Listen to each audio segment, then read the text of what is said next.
This is a public meeting of Borough Council, Borough of New Providence, County of Union, State of New Jersey. Adequate notice has been given in accordance with PL 1975. Chapter 231, annual notice of revision was made in conformance with Section 13 of the Act.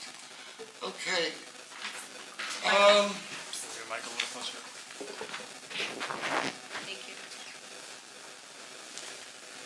Okay, we're going to, as we do every year, we always go into a conference meeting to discuss preliminary goal setting, and I'll leave it to you, Bernadette, because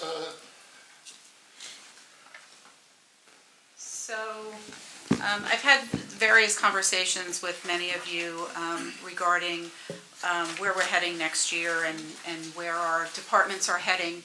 And I just wanted to take an opportunity to get a sense from you guys if you wanted to be working in the committees that you're currently sitting in, or if you wanted to make it an even broader heading, if you will, so it wouldn't be as many committees as we go into this process and start talking about, setting goals. I think for me, there's probably, I don't know, there's like 15 seemingly different committees that you guys are all a part of. If we can pare it down to like 5 or somewhere in that area, I think it would be helpful just to save time because we can't all meet together. So I think it would be in our best interest to be able to tackle a lot of things in a short amount of time with the people that we can work with that. So I don't know your thoughts on that, if you want to, what those headings might look like, or... I think it's a great idea because a lot of times, as you know, we rotate committees every year, so we'll be on different committees next year. But there's also a lot of overlay with some of the committees. So I think categorizing them into like committees or such would make sense. You have a example or something we can chew on? For me, broad categories would be more like personnel, and that encompasses, our collective bargaining units. It encompasses our full-time and part-time permanent employees, as well as our hourly people that work mostly in recreation or DPW on a limited basis. It could be more of a category of, sustainability.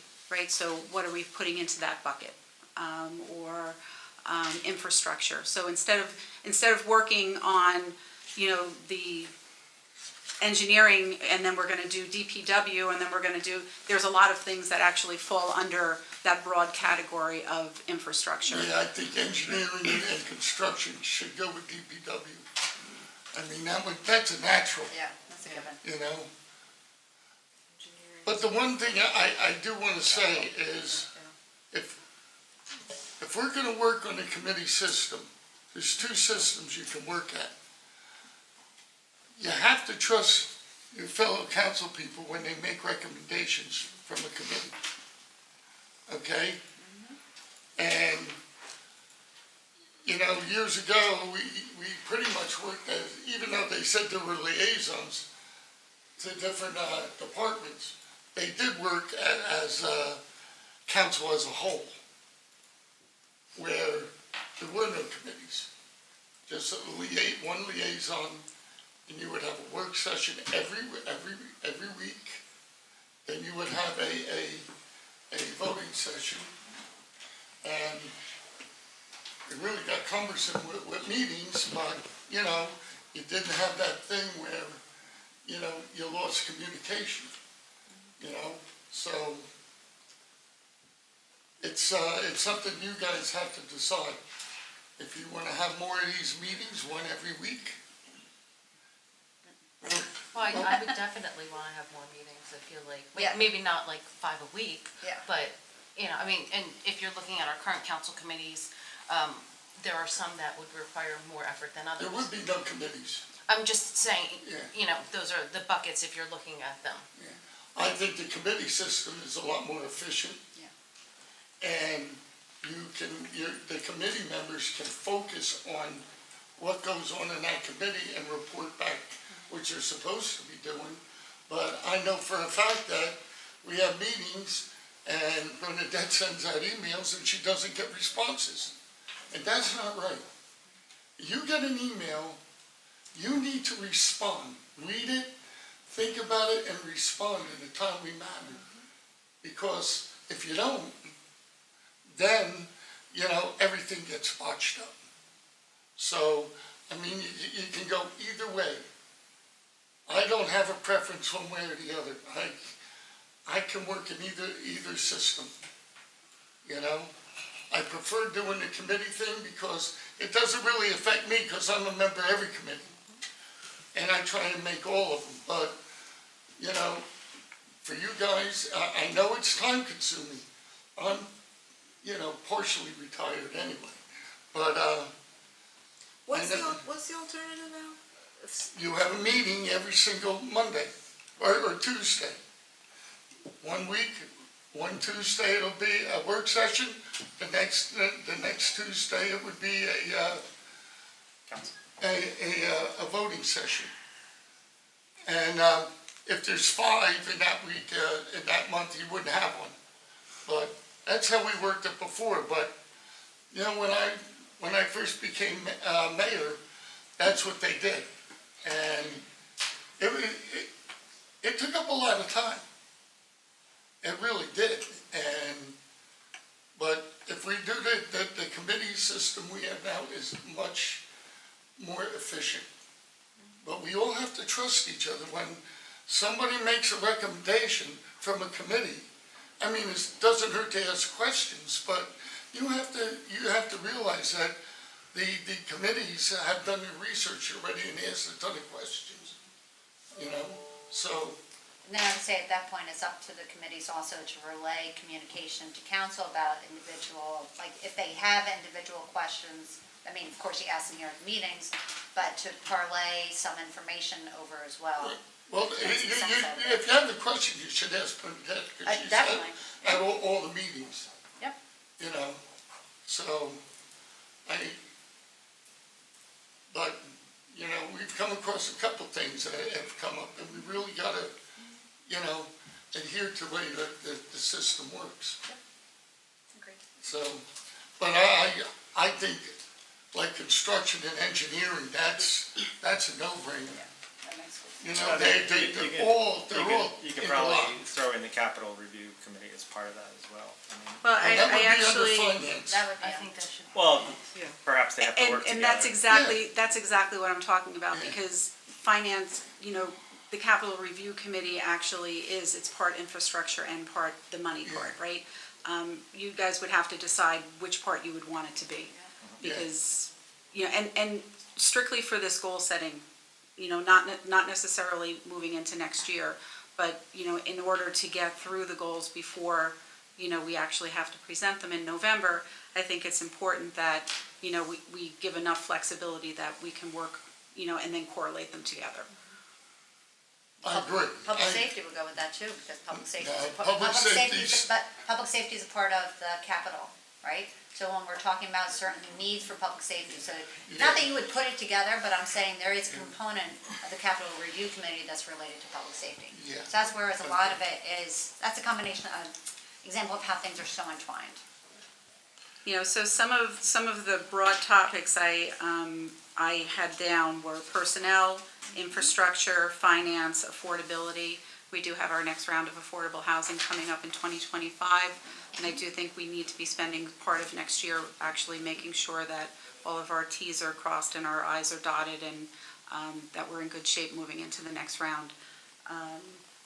And again, sustainability, I think that would be another broad topic. And then I think all of these things that we're discussing would fit into one of those buckets, right? But, it would allow us to, organize you guys into smaller groups that are workable without having to have 15 meetings. We can make better use of our time. So which ones would be going away? Nothing is going away. This is strictly for goal setting. Nothing is going away. I'm just Okay. looking for broad buckets that we can sit down and talk about goals for. So we don't have a quorum at our meetings. Makes good sense. Yeah, a lot of these are so intertwined. The affordable should be with zoning, you know, So what I would like then, Regulatory. yeah, legal, legal, regulatory, zoning, that type thing. That makes good sense. so if you guys can give some thought to it in the Yeah. next few days, and I would like to start getting these meetings on the calendar so that we can start pushing forward. Yeah, I do think that it can be time consuming, as I've shared with most of you, kind of, you know, the stuff that's in motion through the departments at this point, and what they're anticipating working on next year. But we definitely have to make sure that, you know, what the departments are thinking is in line with what you guys are thinking. yeah, no, I agree. Yeah, and to add out, obviously the committees definitely work versus the working session. I mean, my preference would be to stay with the committees and not have every other week. As long as we understand that, you know, the committees are gonna be doing their due diligence and looking at every facet. That doesn't mean, you know, council can't ask a question or something and then they'll get the answer. But, if you have a question, go through Bernadette and she can get you the answer. But the committees should also be speaking to the rest of council. Like if you have a meeting, you should be relaying the information so that Right, council is exactly. on Well, board. that's exactly what your committee report should be, you know, is, you know, this is what was discussed and, you know, go on. It should be very laser focused, your committee report, to your committee that you're the liaison to. So in the next few days, I would like broad topics from you guys, and you can just all individually send them to me, I'll correlate them. And then at the same time, if you can give me days and times that are best for you, and, you know, and I know it changes week to week, and I know that we're all busy, but I really want to get the dates on the calendar now so that we're all locked in and we're moving forward. We only have one meeting in November, and I believe one in December, or two in December. So, you know, we're already, you know, it's October, but we're already at the end of the year. So, you know, I think the department heads did a really good job of putting together their needs and stuff at this point. And we will soon be starting to talk about the budget for next year with department heads, which may change some of the stuff that's on their list. But if we can at least be working towards a common goal, that would be great. Works for me. Okay. I'm good. You want to keep with the committees. Once I get the broad headings of where we're going to be kind of slotting our goals into, I'll try and divide you guys up so that you're still working within the committee that you're already in, but within Yeah, that structure. Okay? In keeping with our only three. sounds good to me. Thank you. The affordable housing one's gonna take a lot of time. Well, I don't know, nobody's heard boo out of Trenton. So maybe they'll just extend it. I don't know. But I've asked planners, I've asked assembly people, senators, nobody's heard boo. So we'll see where that goes. They should know. I mean, it's 2023. Okay. That's all I have. As far as goal setting, you know, I think if you guys can look over the stuff that I sent you as well, which were just my rough thoughts in my head as I was thinking of them, and I think they're a good at least springboard for where we're going. Yeah. Okay, Okay. Thank so you. we all have homework to do. Yep. All the Okay. time. And let's say, let's get that back to Bernadette Monday. Monday, yeah, so that'd be good. I think most important is your availability at this point, though. Yeah, okay. Matt, early in the year, I had sent out availability through that calendar. Would it be easier to do it that way? Or that works for me. Where I can give you days and you can tell me when in the day you're actually available? So it'll come in as an email. I'll put it together tomorrow this way. Maybe you can fill it out. Just look at your calendar and we'll do it that way. Okay. I forget what that was called. I have to look. You were talking about using Teams, weren't you? For Zoom, yes. Yep, we're getting So- rid of Zoom. I guess we'd have to have our own laptops. Because through Teams, we can, look through everyone's calendars, within. It's true, yes. I think it only picks up your government email. I'm though. saying if we'd have to have our own laptops. Yeah. That kind of defeated the purpose. I'll send it out that way. We'll get to a good spot, I think. Okay. Any questions? At this point, we have public comments. Anybody wishing to address council? See no one, I declare public comments closed. Motion for adjournment? So moved. Second. All in favor? Yes. No, so be it. Okay. Okay, it's 7:30, roll call, please. Mrs. Belitska? Present. Mr. DeSarno? Here. Mr. Kaminsky? Here. Mayor Morgan? Here. Mrs. Joffrey? Here? Mr. Kogan? Here. Mrs. McKnight? Here. Salute the flag. I pledge allegiance to the flag of the United States of America and to the republic for which it stands, one nation, under God, indivisible, with liberty and justice for all. If we could all please stand for a moment of silence and pray for the people of Israel. I don't know when all this violence in this world is going to stop, but I think we should all pray and hope it ends soon. So please, let's say a prayer and hope all this violence works out.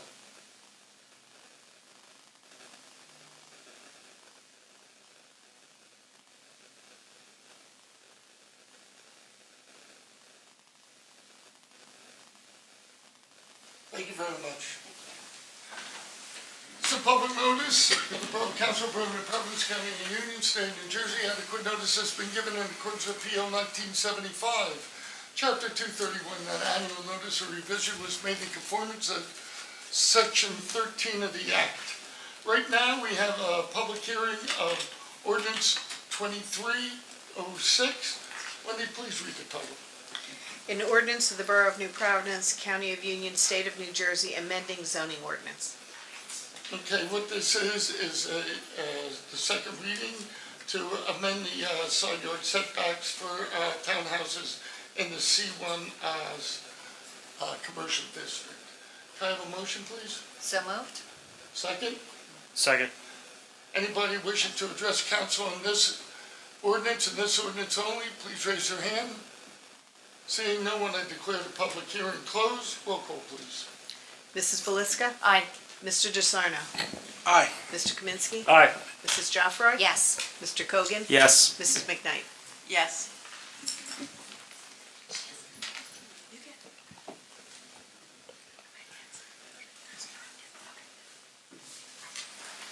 Now I have the distinct pleasure and honor to give a proclamation to Bill Dunscombe for his induction to the National Junior Athletic Association Golf Hall of Fame. Come on up, Bill.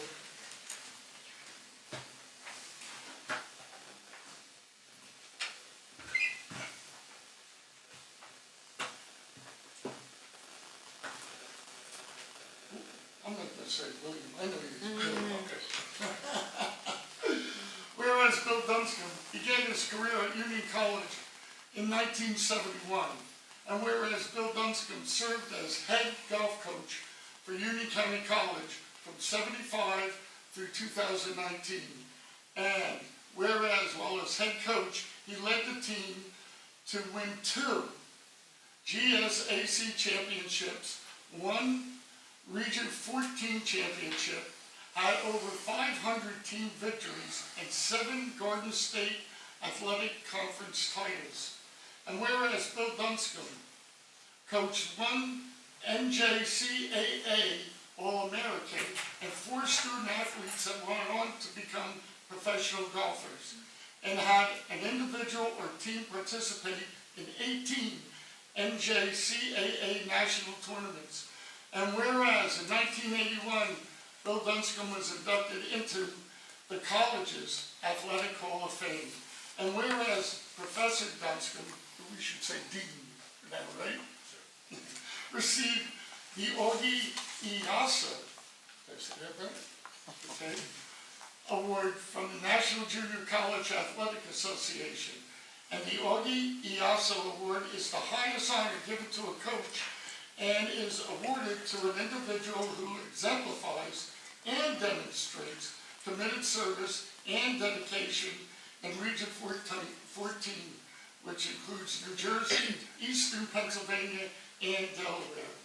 And whereas in June, at the NJCAA National Division III National Golf Championship held in Chautauqua,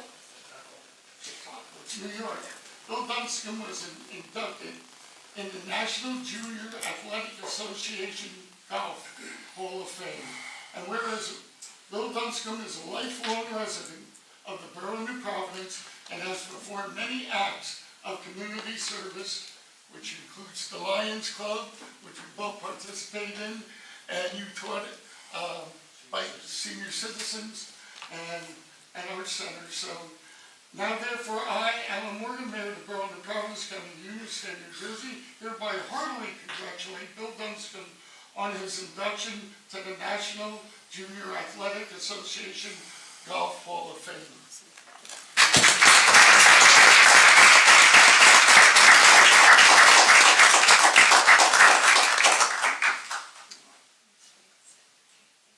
As a boy and honor, you want to say a few words?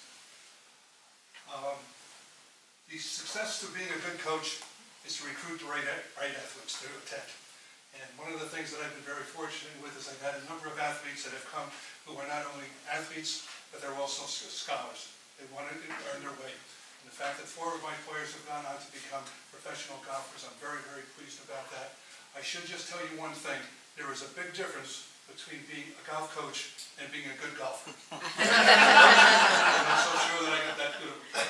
And it's an awful lot about helping the players keep their priorities straight, school, academics, also their athletics. Thank you very much. I'm very pleased with that.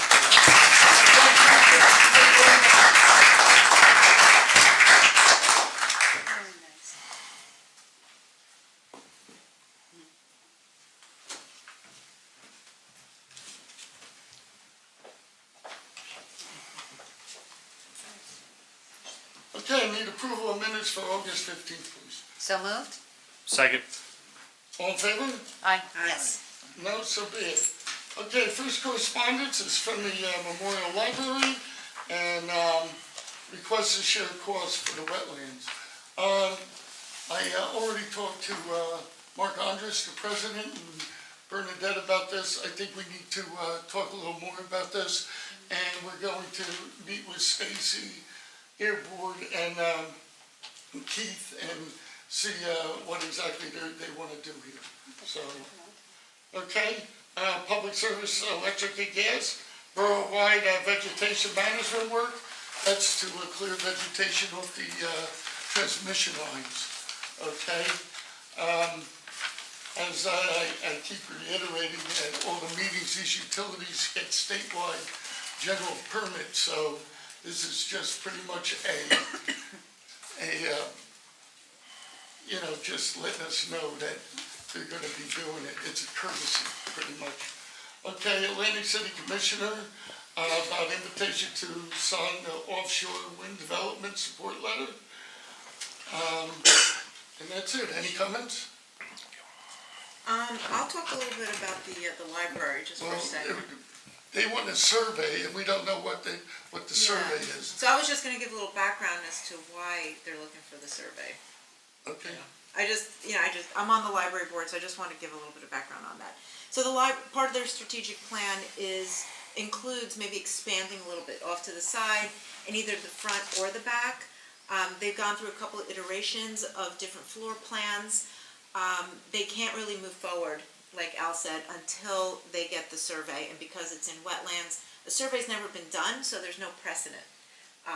So that, the balls are all up in the air right now, so to speak. Okay. Any other comments? Seeing none, we'll go to administration. Lisa? Thank you, Mayor. So we have Resolution 2023-272. It's a resolution authorizing the agreement between the Borough of New Providence and Munition? That's not how it's, okay. Munition LLC for Citizen Experience Management Platform in the amount not to exceed $2,757. The reason for this is so that Munition could provide their citizen experience management platform, otherwise known as the Contact Us. This is the platform that we used to use on the old website. The module that came with the new website does not allow for more than 7 users. We've been using the Civic Plus model, and it became very clear that it wasn't working, and the functionality on that wasn't what we wanted or needed. Residents will be able to access it using the Contact Us button on the homepage of the current website. Just to be clear, right, so residents won't see a difference on the homepage, and it's more of a directional, when there's someone's contacting us, what happens on the back end within the borough, and who gets what. Correct. Thank you. Next, we have the 2024 holiday and meeting schedule. This is what we put out every year this time. It's got the proposed holiday and council meetings for the following year. One thing that's different is we added Juneteenth as a borough holiday. Okay, is everybody okay with the schedule? The holiday schedule, I wanted to, actually, I had a couple comments. We're about to discuss it now. Well, thank you actually to our borough for being so proactive with this, because they work very hard doing this. I had one question about January. There's only one meeting in January. Actually, there's 2 meetings. There's the reorganization meeting, and then there's not one till the end. I was thinking maybe we could add one on January 9th. So we have one on the 3rd, and then it's the 9th, the 16th, and then we have the 23rd. I think that, not that we want to do more work, but I think it would actually help us get all of our committees in line, and Yeah. that was just one suggestion. I think it's good to have something else where we do make sure that we're in alignment and the committees are up and running and everything's moving forward. So I think that would be a good addition. Even if we just make it a working session, I'm not I sure. know, whatever's good for. Once the reorg is done and all the committees are set, that's kind of the week where they start meeting for the first time, right? Over those next 2 weeks. So I'm not sure if it would be productive for that purpose to have a council meeting. I mean, if Bernadette says that there's a lot of things because I know the reorg meeting is really, really long. We don't really try and do a lot of work in that session. So in terms of operating the borough, if there's things that maybe we need for operations perspective, I would agree 100%. I just don't know if council committee meetings and things of that nature, like I said, I think that's kind of the week where. It was more, first year I was on council, we had a work session. We did it a Saturday. It was a Saturday, And that was more of a committee transition committee, but I think we're kind of covering that with the goals. It all depends on when, like, the goals. Why don't we do this? Why don't we see how we land up? We just take 48 hours to, if we think we really need a meeting, then we can have one. Okay. Okay? The other thing is in December this year on the calendar, we only have one meeting. Like in 2023, we have 2 meetings, but in December 2024, we only have one on the 3rd. Yeah, that's a long And I feel span. like it's a really long time.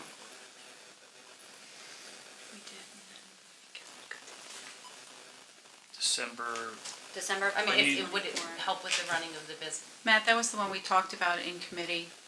There were 2, and then we took the one out and made one.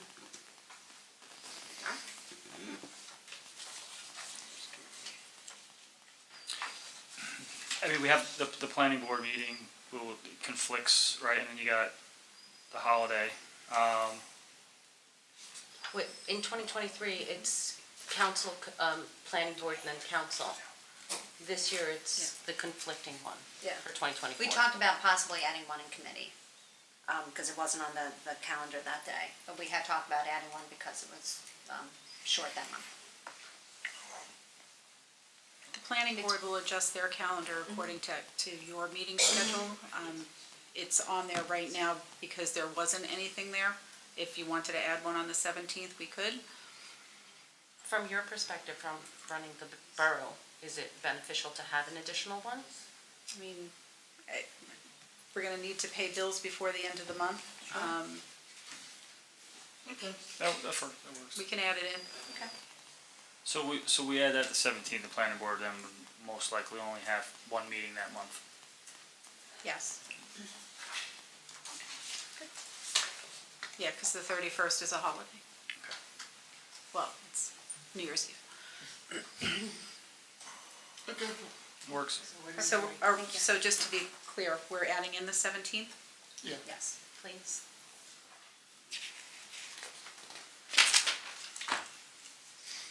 And we're seeing how it goes in January. Okay, great. Okay. You're up again, Lisa, Continue. beautification. Beautification, Resolution 2023-273, resolution approving the request of the New Providence Beautification Committee to sponsor holiday lighting in Centennial Park. We're going to be entering into a service agreement with Christmas Decor of New Jersey to provide holiday lighting in the park. They'll design, install, take down the lighting and the holiday decorations. All lighting and decorations remain property of Christmas Decor. And this is paid for by the Beautification Committee, so it's all funds that they've raised. So, yeah, we met with them, and I'm excited. I think it's gonna look great. We actually saw the vendor at a trade show, and it just sparked our interest, and it's gonna look great. It's gonna look really nice. Okay. Community activities, Pete. Thank you, Mayor. First, we have a request permission to bid for tennis court repairs. The bid would address the cracks on courts 1 through 4 with repairs to the courts and repainting. It will also seek to repair cracks on courts 5 through 8. This is being paid for using money that has been allocated in the capital plan as part of the ongoing maintenance to keep the courts in pristine condition. Resolution 2023-274 is a resolution approving purchase order for Ben Schaefer Recreation in the amount not to exceed $137,000 for Lions Park playground equipment and patio. This will replace the current structure at Lions Park with one that is suitable for ages 2 to 5. Lions Park plays host to our popular mini playground camp in the summer. This project is being paid for using a $35,000 Union County Kids Rec Trust Fund grant and capital money from the 2022 capital plan. Resolution 2023-275 is a resolution authorizing the application for 2023 T-Mobile Hometown Grant for the Borough of New Providence. T-Mobile is helping out to fund projects to foster local connections like technology upgrades, outdoor spaces, the arts, and community centers. This grant is seeking money for a new sound system, outdoor speakers, and landscape lighting for Centennial Park. Wow, that's going to help our concerts, I guess. Resolution 2023-276 is a salary resolution, appointing a youth program instructor and moving Mike Felice from bus driver to program assistant at the DeCorso Center.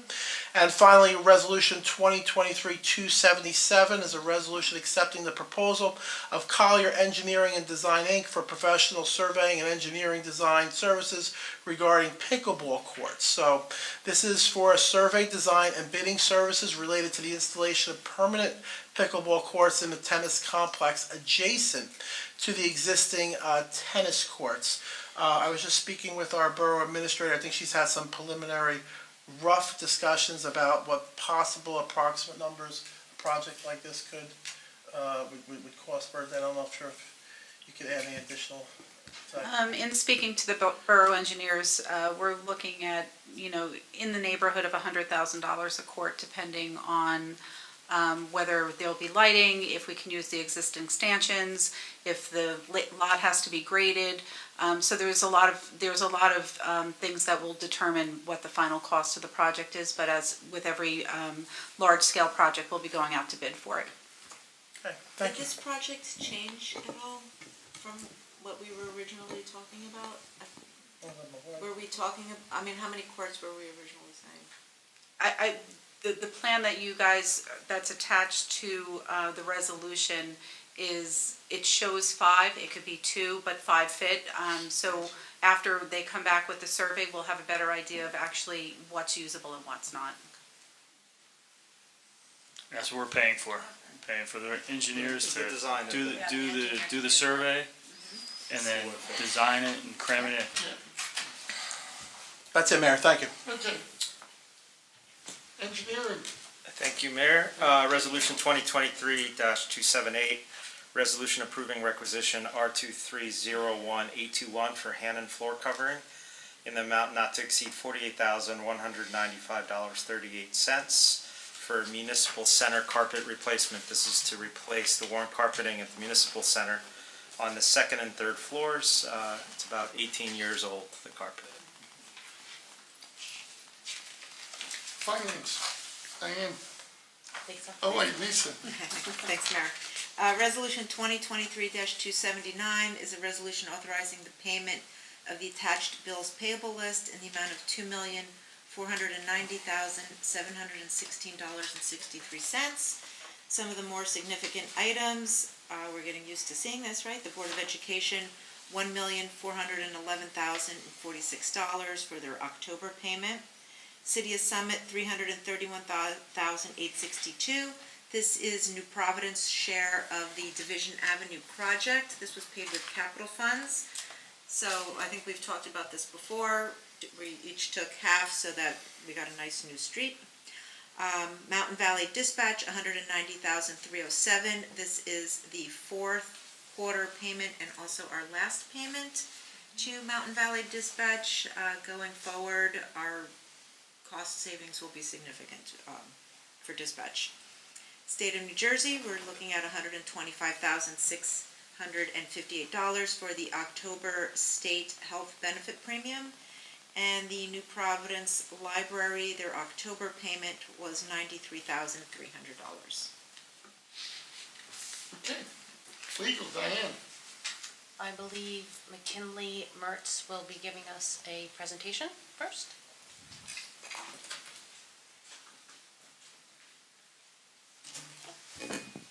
Hi, everyone. In case you don't remember me, I'm your planner.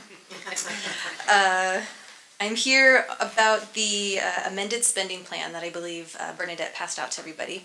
Before I get into the details of what the spending plan is amending, I'm just going to do a quick recap on why we have a spending plan and what it is. A lot of you were here for the last round of affordable housing. Some of you were not, so just a reminder or brand new information if that's the case. The last time the borough adopted a spending plan was in 2019. That's when we were deep in the thick of going through our Mount Laurel obligations, working with the courts, working with our court master. We did get approval of that 2019 spending plan from the court, as well as the housing element and fair share plan that listed various existing affordable housing projects the borough has, proposed projects, and mechanisms to build those developments and meet the obligation. The spending plan is a requirement of part of that process, part of the Mount Laurel process. Back in 2008, the borough adopted, when the original third round process was going on, the borough adopted its first development fee ordinance. So what that did was it allowed the borough to collect fees on all construction projects, mostly on commercial projects. There's a very small fee associated with new residential, but it's a 2.5% fee for commercial projects. So over the years, that fund has grown quite a bit, and we have to put a plan together to talk about how we're going to spend those funds. And that's what the spending plan does. So it walks through all of the available monies. There are also a few categories that we have to make sure money is spent in. Those categories break down to administrative expenses. So, for example, anything that my office does or Paul's office does associated with what we're doing tonight can come out of the administrative expenses from the trust fund. The other categories include an affordability assistance program, which has been set up to help existing affordable units that are already deed restricted. If anybody needs help with moving costs, first month utility, first month rent, there's a program in place for that already. The final category is a general rehabilitation or new construction category. And this could be anything from a rehab program, which the borough does have. It's specifically for rental units, so substandard rental units that need very large system upgrades. We're talking HVAC equipment, new roofs, anything electrical or plumbing related. Those would qualify as rehab, and we could give money from the trust fund for that. And then the second half of that is new construction. So if there was a new affordable development that were to come in and needed assistance, usually we're talking a group home, assisted living of some kind, or a project that is 100% affordable with no market rate in it. The borough can spend money on supporting those developments. So all of the spending plans we've done, this actually is the third one that the council is reviewing. They break down the existing balance. We project out what we think the borough is going to get towards the end of this round. The round ends in 2025, so our projections are becoming pretty short at this point. We look at past balances, past collections in the trust fund. That's how we do that projection. And then we have to say how we're going to spend every single cent in the fund. It doesn't mean that we're going to work this fund down to $0 in the next year and a half, but it just means that we have all the money allocated should we need it. Before we get into the amendment for tonight, does anyone have any questions about what the spending plans are for, or anything I just said? Okay. I think it's informative if we tell everybody that if we don't spend the money, the state's going to take it from us.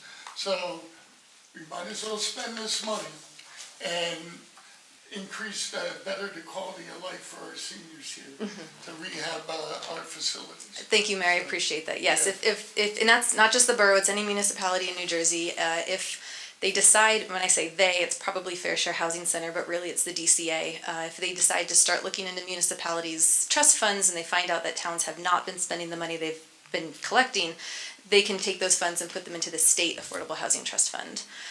Also on that note, the funds from this account cannot be spent on anything besides affordable housing, and they cannot be used as loans. You cannot request the money back unless there's a down payment assistance program. There's certain caveats with that, but generally speaking, you cannot give out loans and expect money to be paid back. So, and that's a good point the mayor made. We want to spend these funds, and as I'm about to tell you, we have some really good uses for some of these funds at the moment.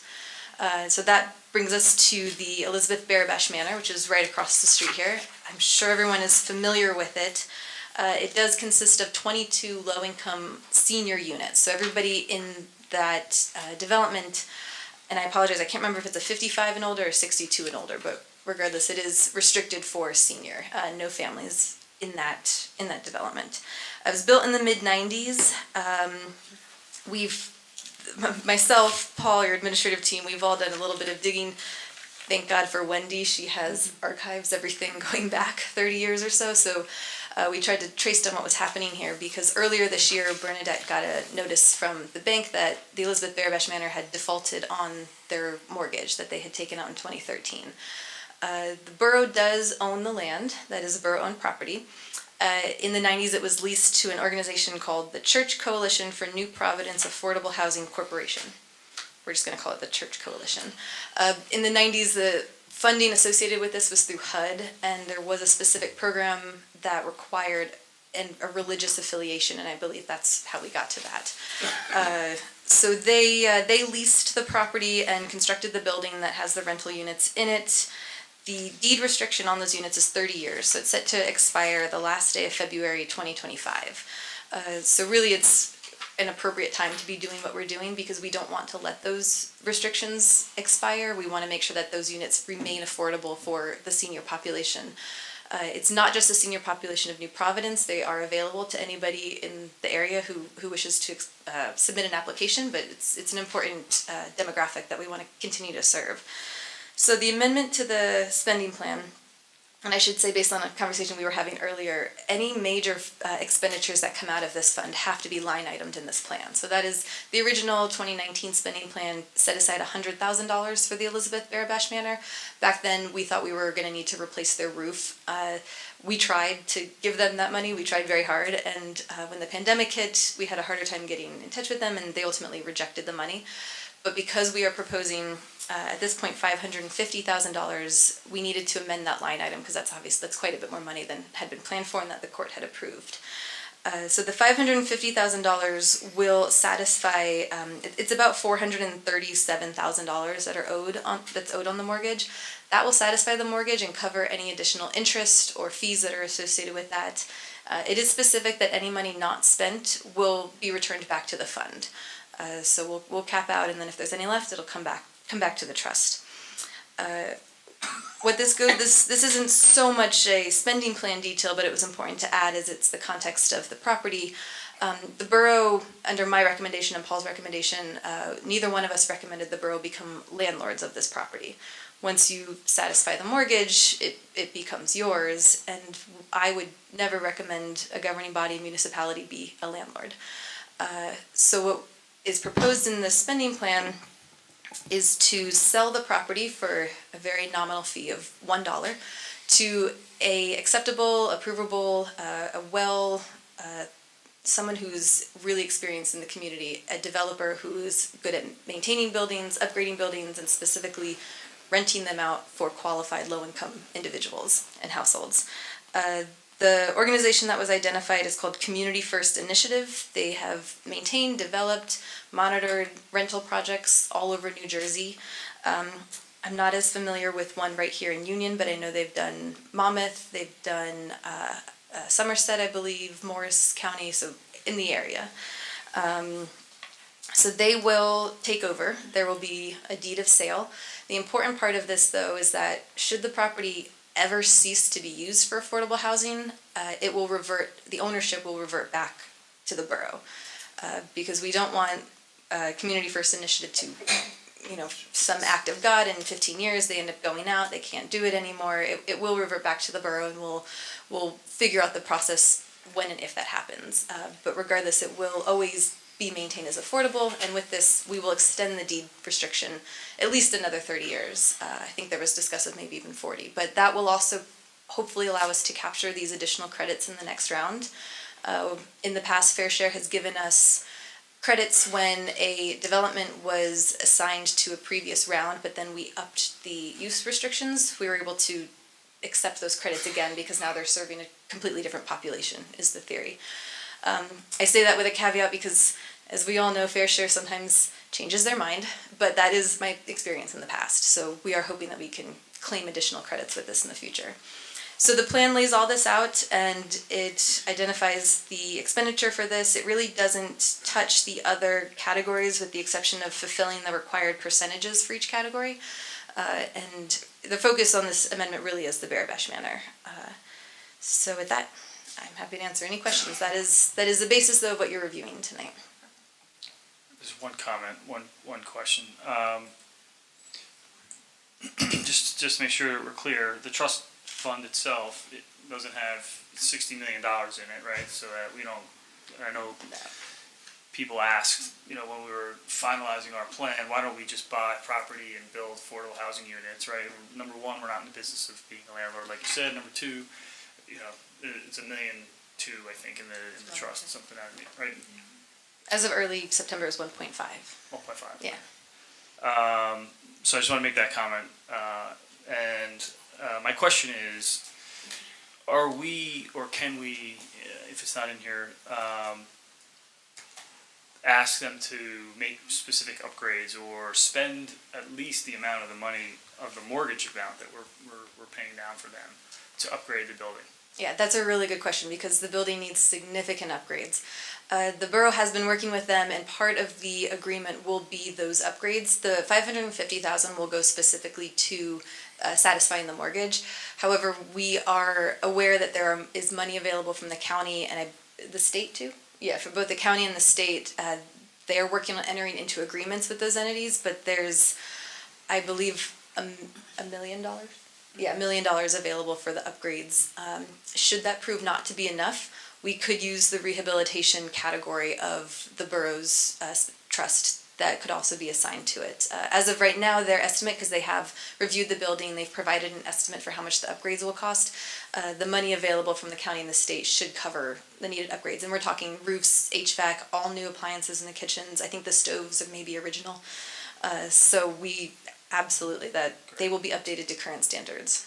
Awesome, thank you. So Community First would be the landlord?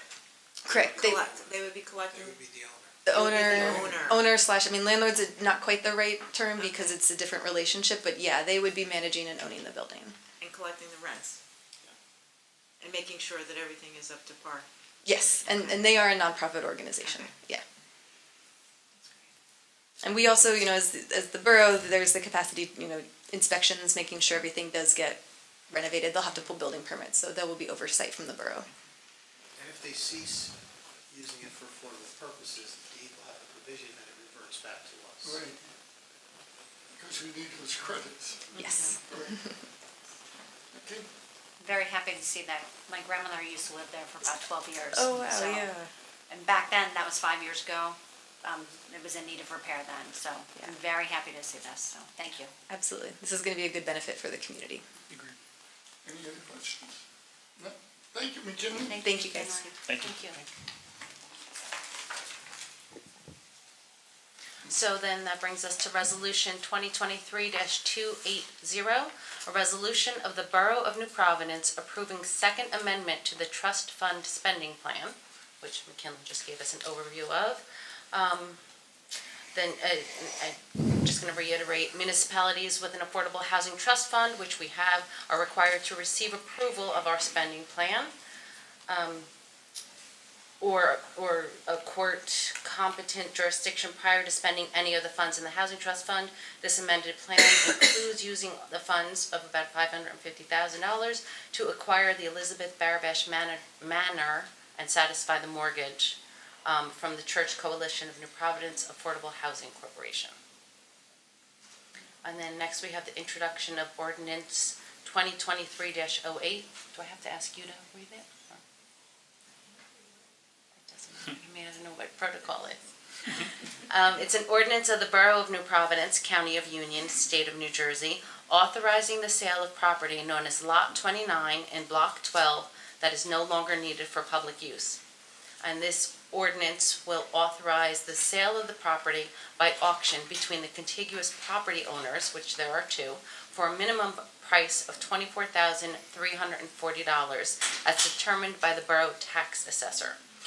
This property was a remnant piece, and it is less than the minimum size required for development, and it has no capital improvements, and has no value to the borough. Any questions on that? Mental health. Thank you, Mayor. Resolution 2023-281 is a resolution approving request of the New Providence Mental Health Advocacy and Education Advisory Committee to sponsor community events from October 2023 to May of 2024. If you recall, we had applied for a grant back in 2023, and we are using some of the remaining of those funds to move us forward into the beginning of 2024. So we're just getting ahead of it. So they are looking to participate in the street fair in October. So they are going to partner with Municipal Alliance to host a table. They will have kindness rocks as well as information about programs that both groups run. They're looking to have a spirit event at New Providence High School and social media campaigns during the month of December. They're looking to distribute green rally towels, those green towels, at New Providence High School basketball game and hosting a table in the lobby. They're also going to be posting some social media campaigns about the different stressors during the holiday season and bring awareness to vulnerable calendar time periods. And that's December. January to May, they are looking to have parent workshop series. And this is, again, they're going to be partnering with the Municipal Alliance that bring awareness to pressures placed on youth in high-achieving communities, which New Providence definitely qualifies. They're looking, again, to partner with the Municipal Alliance to continue their quarterly trainings of the suicide prevention, the QPR that we always talk about. And that's going to be for coaches, parents, youth leaders, and community members to teach them how to recognize someone in crisis, talk to them, and direct them. And we are going to be having our Mental Health Awareness Month again in May. So just like we had last month, we would like to have a proclamation about it. We would like to have the green ribbons that we had all around the poles. They don't have on there if they want to use the QR codes, but I thought that worked very well last time. They want to have a random acts of kindness tree at the library. They want to walk in the Memorial Day Parade. We're going to be hanging up our banner again in the park. They want to use the electronic bulletin board. We're going to have sidewalk chalk messages, yard sign, a poster and art contest, social media campaign, and we're going to paint the town green again at the stores. And Green Ribbon Day at the high schools, and probably have the green lights both at Harley's and the Adams Shopping Center. So it was such a great success last time. We're looking to expand on it. Again, we're looking to start conversations to remove the stigma about mental health. So great group, very passionate about their cause, and looking forward to helping them out this year. Okay. Everybody agree? Yeah, it's great. Okay. Good, thank you. Good stuff. Okay, personnel, Matt. Thank you, Mr. Mayor. Resolution 2023-282 is a resolution to terminate all participation under the SHBP and SEHBP, including prescription drug plan and our dental plan coverage. So this approves our termination of participation in our state health benefit plan. Our 2024 renewal came in with a 7.09% increase in our annual premium, totaling $112,461. And as you know, in our budget in 2023, we had an increase of almost 22%. So this is going to allow us to terminate that. 283 is a resolution accepting the proposal of Horizon Blue Cross Blue Shield of New Jersey for the provision of medical and prescription drug coverage for the year 2024. So this is us now entering into an agreement with Horizon Blue Cross Blue Shield. This contract will save the borough 3.4% compared to our 2023 rates with the SHBP.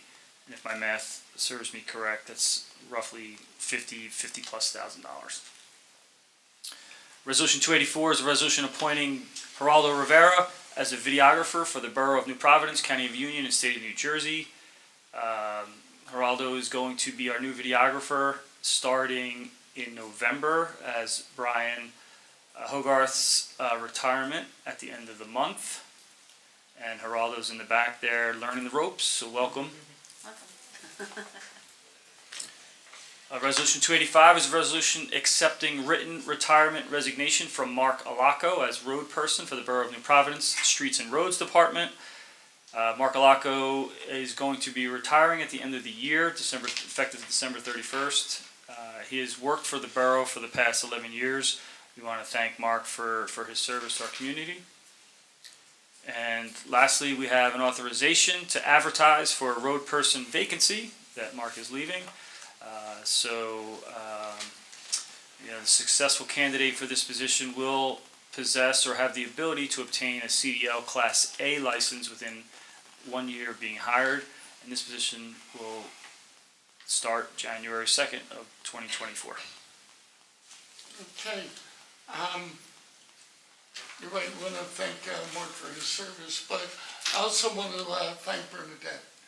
You spent a lot of time looking for an outside insurer, and we're saving money from this current year's premium. So I want to thank you. As you know, the state increased all municipalities who are in the state insurance agreement 22.8% last year. And they did it to not only municipalities, but the county employees. And the state employees only got, I think, a 3% increase. And I don't know how that's fair or equitable, but, I know we're not the only municipality looking to get out. So I just want to, make everybody aware and thank you for all the work that you did with that. Okay, we have public safety, and I'm very pleased to announce that we're appointing Ron Ganetti as a probationary police officer for the police department. He's been working and doing a fabulous job as one of our SLEO 2 officers since January. And there was soon vacancy left by Officer DiParisi. And it's conditional on him passing the medical and psychological and the required background checks. And I know, I'm sure he'll be fine. And he has a little extra work to do in the police academy. I think they have to do like 2 weeks extra to become a regular officer from the SLEO 2. Resolution 287, approving requisitions for the fire department for protective equipment for $50,776, and half the money was used from the American Rescue Plan, the grant that we got. 288 is resolution and addendum between the participating police departments and Trinitas Medical Center establishing joint participation in the ARIVE program, and that's been working out very well. They send a counselor around with the police officers. They have sections all over Union County where towns combine, and I think Chief Hem said that usually when they had a mental crisis, and that it would usually last about 2 hours to call, and this has actually brought it down to about 30 minutes. So it is very effective, and the results are usually very good.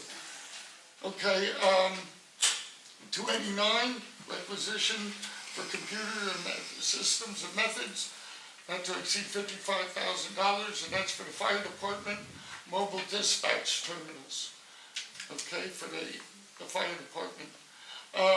Resolution 290 is a resolution for Cassiano Associates, not to exceed $27,000 for the dispatch terminals for the fire department. And resolution 291 is a resolution for Motorola, and that's approving radios for the rescue squad. And they need this because there's a lead time of 18 to 28 weeks. So, we all knew with the change of the dispatch center and everything that we were going to have to upgrade our computer systems and radios, and this is just part of it. And our transition over is right on schedule from what I hear, so. I'd just add that some of this is stuff that we would have had to have upgraded even if we didn't change over anyway. Exactly. And I do want to point out that the quarterly payment that we're making to the dispatch center for our final payment is about what we're paying for our entire year next year. So the significant savings that we're saving just on that alone is incredible. Okay. Public Works, Alex. Thank you, Mr. Mayor. Resolution 2023-292, resolution approving requisition number R2301-900 for Rapid Pump and Meter Service Company in the amount not to exceed $170,000. Bergen County Co-op, contract number 21-13 for wastewater treatment low lift pumps. This is approving 3 low lift pumps for the wastewater treatment plant. These are 1970 variety. Lasted well past their life cycle, and I think it's a testament to Anthony and his team for having these pumps run for over 50 years. They repair them themselves. That's correct. Yeah. And save the world a significant Ton of amount of money. Resolution 2023-293, authorizing the Borough of New Providence Safe Routes to School project and the application for Safe Routes to School funding to make infrastructure improvements that will improve the walking environment for students. This is requesting permission to apply for the 2024 Safe Routes to School grant. Resolution 2023-294, resolution approving number R2301851 for Griffin Automotive Information Service in an amount not to exceed $55.90 for automotive air conditioning machine. This is the purchase of an AC machine for the new model police vehicles that we have. Resolution 2023-295, resolution approving requisition number R2301831 for Rapid Pump and Meter Service Company in an amount not to exceed $29,790. Again, Bergen County Co-op Contract 21-13 for wastewater treatment bar screen enhancements. This is for additional enhancements to the bar screen at the wastewater treatment plant that we installed earlier in the year. Resolution 2023-296, resolution approving requisition R2301814 for EnviroSite LLC in the amount not to exceed $12,572.39 for sewer main video camera repairs. This is to approve a repair to the sewer main inspection system. A brand new one would cost approximately $50,000. This one, the repair would only cost us $12,500. So, resolution 2023-297, resolution amending resolution 2023-266 from earlier in the year, resolution approving requisition R2301742 for MJ Pepe and Sons Inc. in the amount not to exceed $20,750 for the DeCorso Center driveway repairs. This was adopted September 19th, 2023. The previous resolution included drainage work only. This is an amended resolution, will include paving of the DeCorso Center driveway. The total cost of the project is $40,520.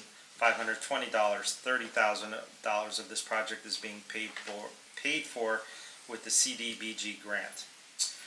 Resolution 2023-298, resolution approving requisition R2301068 for Schifano, is that properly? Schifano Construction Corp. in an amount not to exceed $375,000.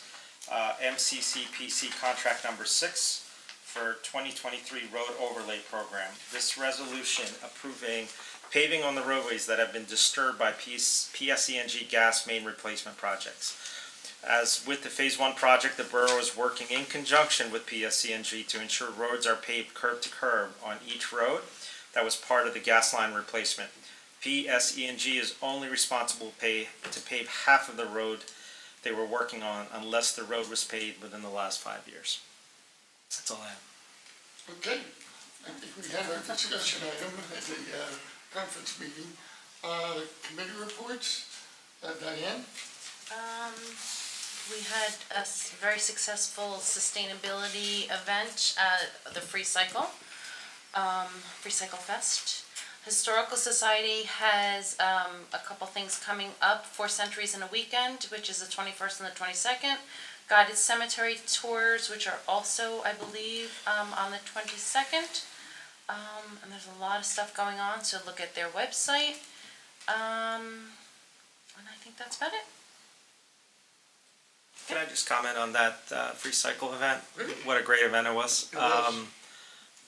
My wife, we just left. I had a car full load of stuff. I made 3 trips, and every time the stuff was gone already by the time I put it out. So, and that wasn't just me; that was everybody in the crowd. So, everybody responsible did a great job. Yeah, I think it just grows bigger and bigger every year, and the more people know about it, and the more we spread the word. I think it's nice to have things repurposed and have new homes. Yep. Okay, Pete? Sounds like Councilman Cogan has good stuff. Just one quick announcement, Mayor. Winter recreation basketball registration is open for children grades 1 through 8 on Community Pass. That's it. Okay, Matt? So, beautification committee, I met with the troop, what troop was that again? 63. 63, thank you. 63. I know you want to give an update. I just want to say, we helped clean up the park, and I was cleaning dirt out of my fingernails for a couple of days, but a lot of fun. The park looks great. They did a phenomenal job. And the car show, I did not get to attend the car show. Unfortunately, or I should say fortunately, I had to go and watch my daughter play fall ball. But I did look at the pictures, and PBA, just what a great event that they've turned that into. I mean, that car show, I think 10 years ago or whatnot, was like 5 cars, and you know, they were usually just local people, and I'm seeing pictures of Lamborghinis and Corvettes from 10 different generations. I mean, it's awesome. Really, really great job. Wish I could have went. The pictures looked awesome, and I look forward to next year's. Yeah, I think they would have had a lot more cars if it did rain on Saturday. And I will tell you, I didn't see all the cars, but I did see, and I don't know if you were going to talk about it, but the 68 Mustang, Yeah. gorgeous. Yeah, it was. Gorgeous. He's actually a resident too. Oh, it's awesome. And one of my best friends from years ago, he had that exact same car. He lives in Connecticut. I'm taking a picture. He goes, wow. So, want to bring up that Fireman's Appreciation Day is on Saturday. And you can go and go to the fire department. It'll be great for kids. They can go in the fire trucks and look at all the apparatus, and the fire department will be, has asked the Packer Club to cook and serve hot dogs free of charge and popcorn. So it should be a really good time for everybody. That, Mayor, that event is rain or shine. I Rain or just wanna shine. make- And it's 11 to it's gonna 3. So you're gonna get wet no matter what? Yeah. 11 to 3. It's a Saturday. Bring your raincoat. It's Saturday. Right, so, well, the bays are big enough for everybody to walk around, so it should be a lot of fun. And I know the kids really enjoy it, and I'm sure they have a lot of those plastic helmets for the kids too. So, one thing I did want to bring up, and it came kind of close to home, is that there was a burglary of a car, and it was diagonally across the street from me. And not only did they steal the car, but they cut the screen, went through an open window, and grabbed a fob off the table. They're kids, and the chief and I had a long discussion about it. The problem is, with the kids, they slap them on the hand and they're right back out again. You know, it's a real failure of the judicial system, really. I don't know what the answer is, but I will ask everybody, you know, if you get up for some reason during the night, just look out the window. Look around the neighborhood. If you see something that's irregular, just call the police. They're happy to go. You know, people say to me, well, why can't we park our cars on the street at night? This is why. You know, cars shouldn't be parked on the street. And, you know, usually if they are, there's a record of it at dispatch that, you know, that car was called in and they had to do driveway paved or something. But, you know, if it's not, the police run the plates, they know who's there, they know why it's there. So please be vigilant. And I don't know what the answer is. I mean, the chief, we're telling everybody, make sure you bring your keys inside, don't leave stuff in the car. You know, we tell people that, and then people are breaking into the house. It is very concerning.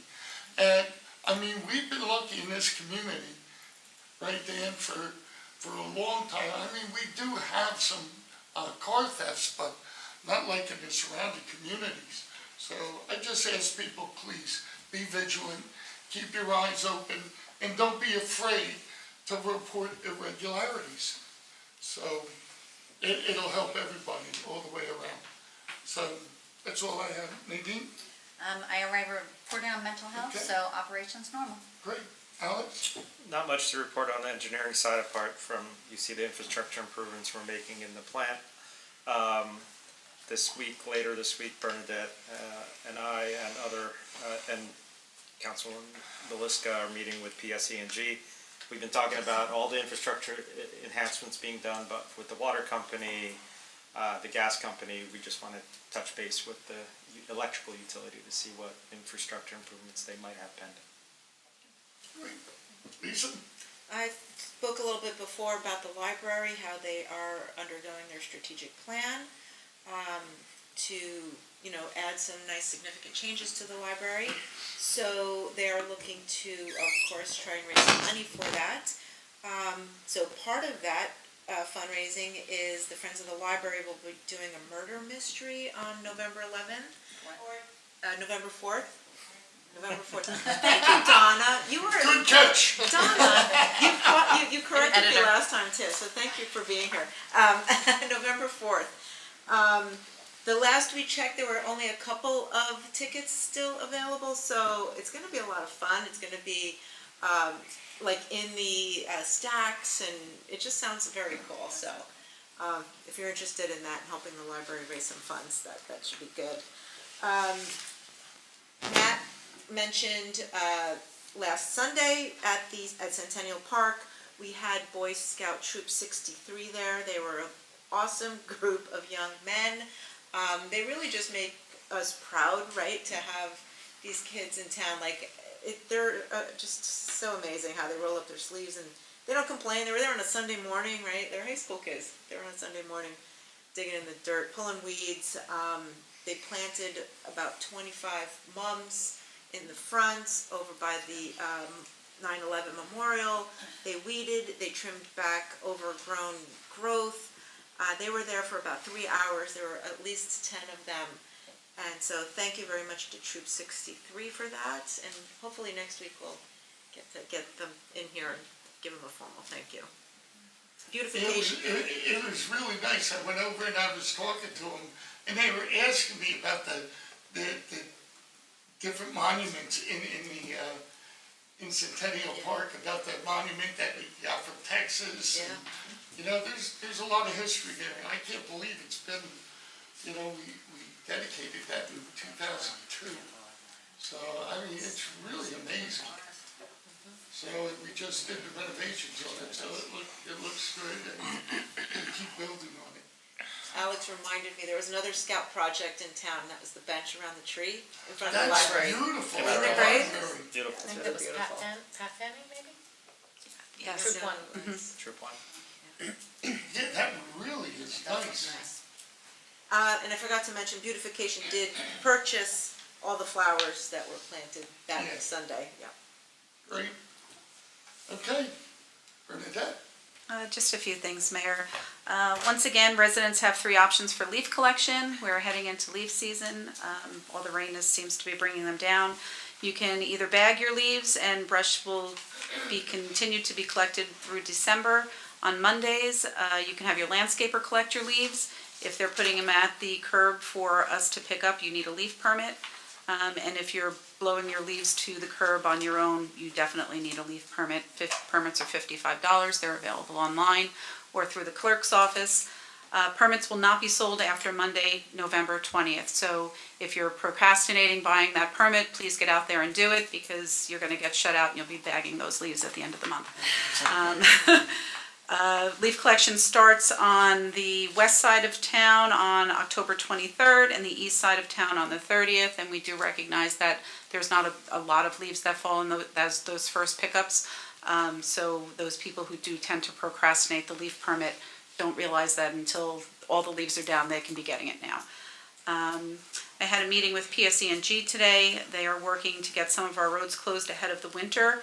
And before the asphalt companies close down for the season. So Tilcon Paving will be doing restoration work in the borough on Wednesday and Thursday. Some of the patchwork that was done with the gas line replacement has led to subpar patchwork. So they're going to take care of that. And then on Friday, they are going to give me a milling and paving schedule for the roads that PSE&G is responsible for. And they're anticipating that, weather permitting, of course, work should begin on or around October 23rd on Park Place, Crescent, Livingston, Central, Stone Ridge, Southgate, Possum, Princeton, and Jones Drive. There is some consideration, we did talk about Jones Drive being a school zone. They are going to, they're talking about possibly doing it on a Saturday. As everyone knows, the last few Saturdays have just been a washout, so we're going to work with them to see what we can do. Additionally, milling and paving schedule will be posted on the website. They're anticipating 7 to 8 days for the milling, 6 to 7 days for paving, and then they'll wrap those up. Additionally, the borough will be working with Schifano Paving, which was the resolution that is on the agenda for tonight, to pave the remaining streets, which is Surrey, Darby, Birch, Charnwood, and Edward.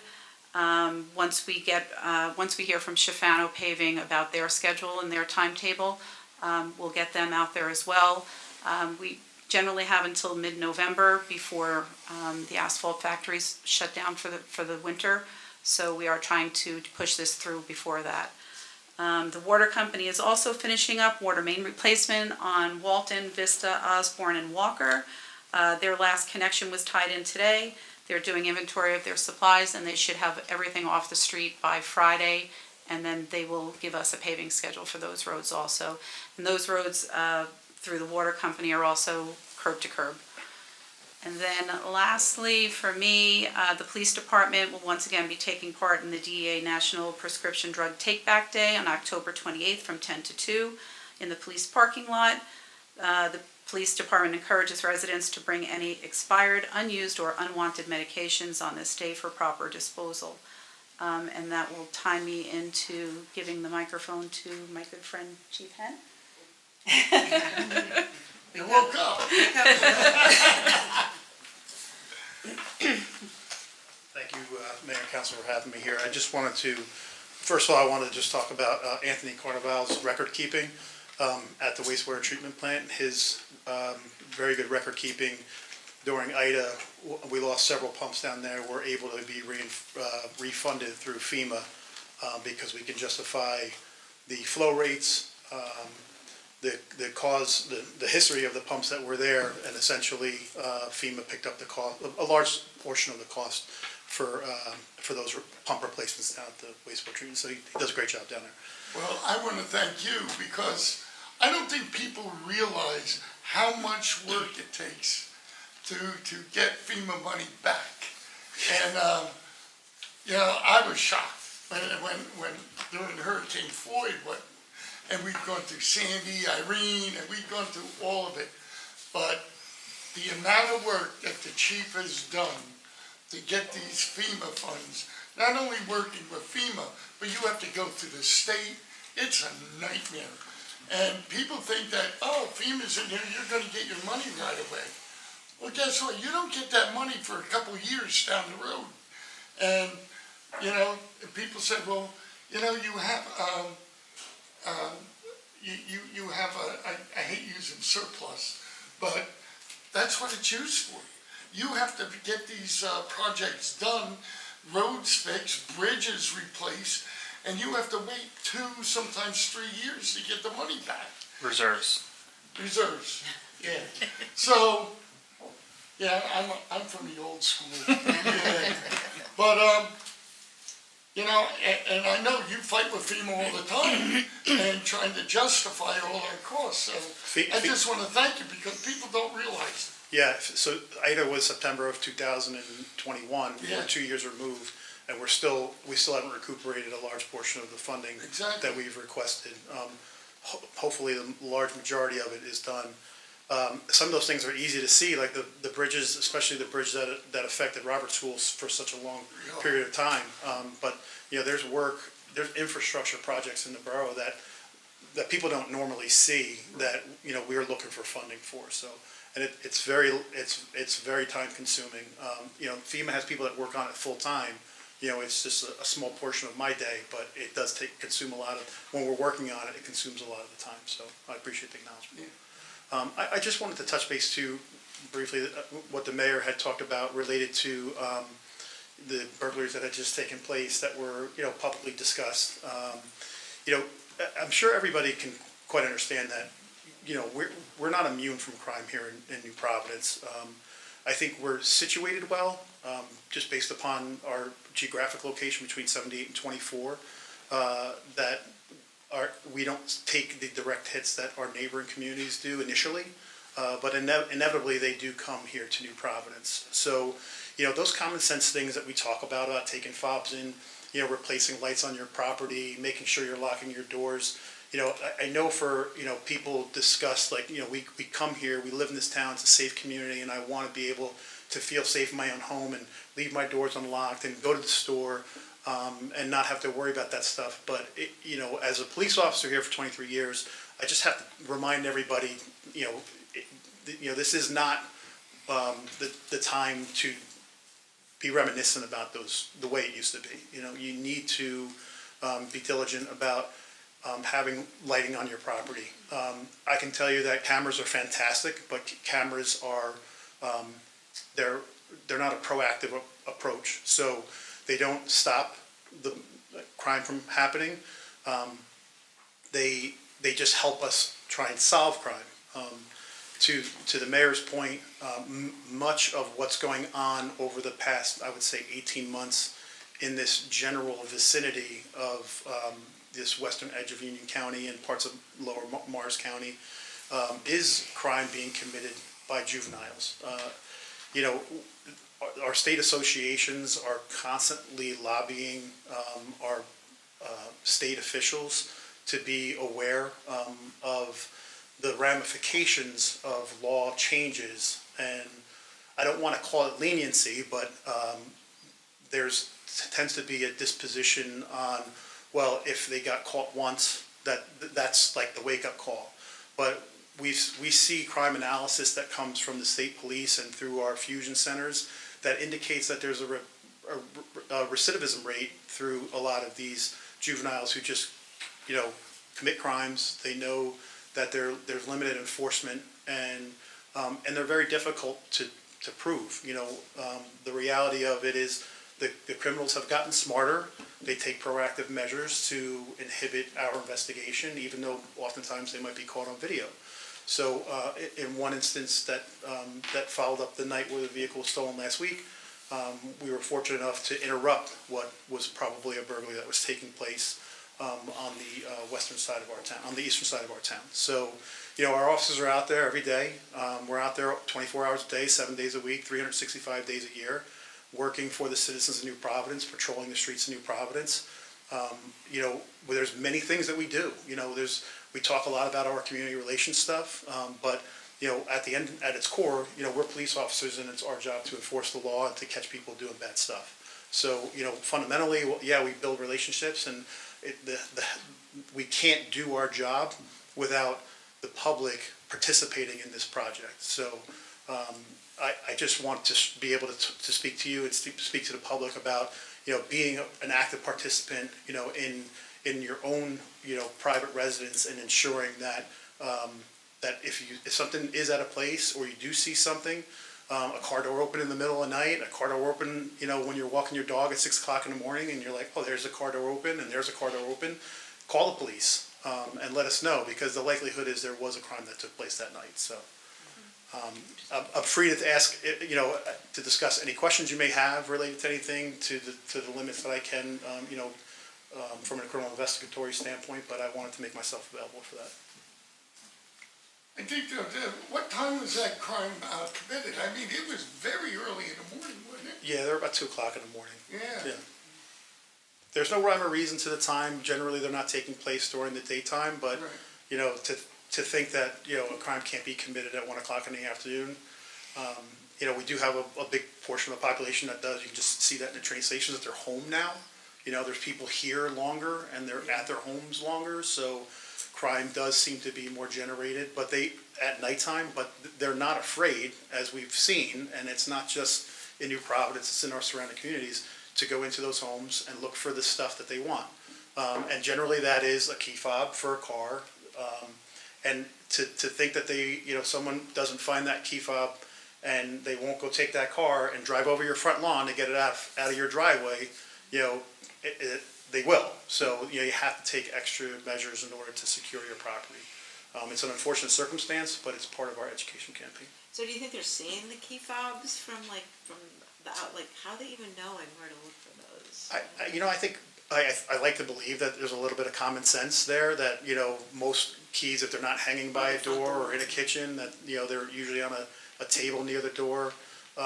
They will steal purses, in hopes that there's a fob in the car. Most oftentimes, they're looking for the fob in the car first. And then secondarily, they're going into the homes. They're going into the homes of the vehicles that they really are targeting. And right now, those vehicles tend to be Audis and BMWs, but that's now. It could change. It could change in a month. What's relevant to whatever they're looking for. And most oftentimes, those cars are being used to commit other crimes. And that's very apparent because of the follow-up crime. I know there was some anecdotal conversations that I've had about, people can't believe that the car that was stolen from New Providence came back to commit a crime in New Providence. And I also say, you don't give them too much credit. They don't really necessarily know that they're back in New Providence. It's just, and they were probably just a few houses away from being in Berkeley Heights at that point, but they landed in New Providence, so. I was amazed when we were talking that you actually said that you get 80% of the cars back. We do. We get, so, technology's great. Most of the cars have trackable, especially the higher end cars have tracking systems within them that do allow us to locate the cars. Oftentimes those cars, they just get passed around, so they're not necessarily getting parked, and they are mobile the whole time that they're out. But inevitably they do get parked, and we do deploy our officers down to areas that we are successful in finding these cars, and oftentimes, by the diligent work of our detective bureau, they'll find them, but not without the help of those jurisdictions that are finding them also. So. Yeah, everybody can track their car on their apps now, right? A lot of them can, yeah. Not my cars. Hope they don't like Mustangs. I don't like minivans too, so that's what I have in my Could truck. you explain a little bit, you put out the graph with the guns? Yeah. Yeah, certainly.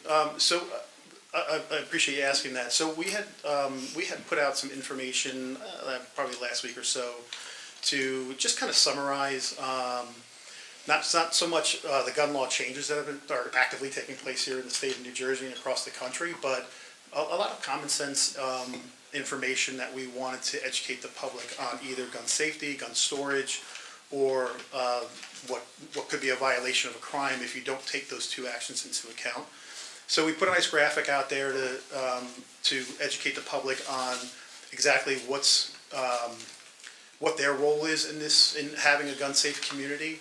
Ultimately, we don't control much of the mechanisms that are in place for the purchase of either a firearm, a long gun, or a handgun, or the application for a concealed carry permit, or the obtaining a firearms ID card. All of those guidelines are set forth through statute and then promulgated through the state police, and we're the investigating jurisdiction for them. The courts have taken a step out of the approval process of some of these things, but ultimately they all land on my desk for approval. Following that proper chain of investigation, I'll review all of that information and subsequently either approve or deny. And Paul can attest that, I have many questions for him, and we have just recently been in court for denials of permits here in the borough that if I believe that there's something that doesn't fit within the state disabilities, so the state, says, hey, here's the 14 things that you can be approved for, or can be disqualified for, for a firearm, either purchase or ownership or concealment.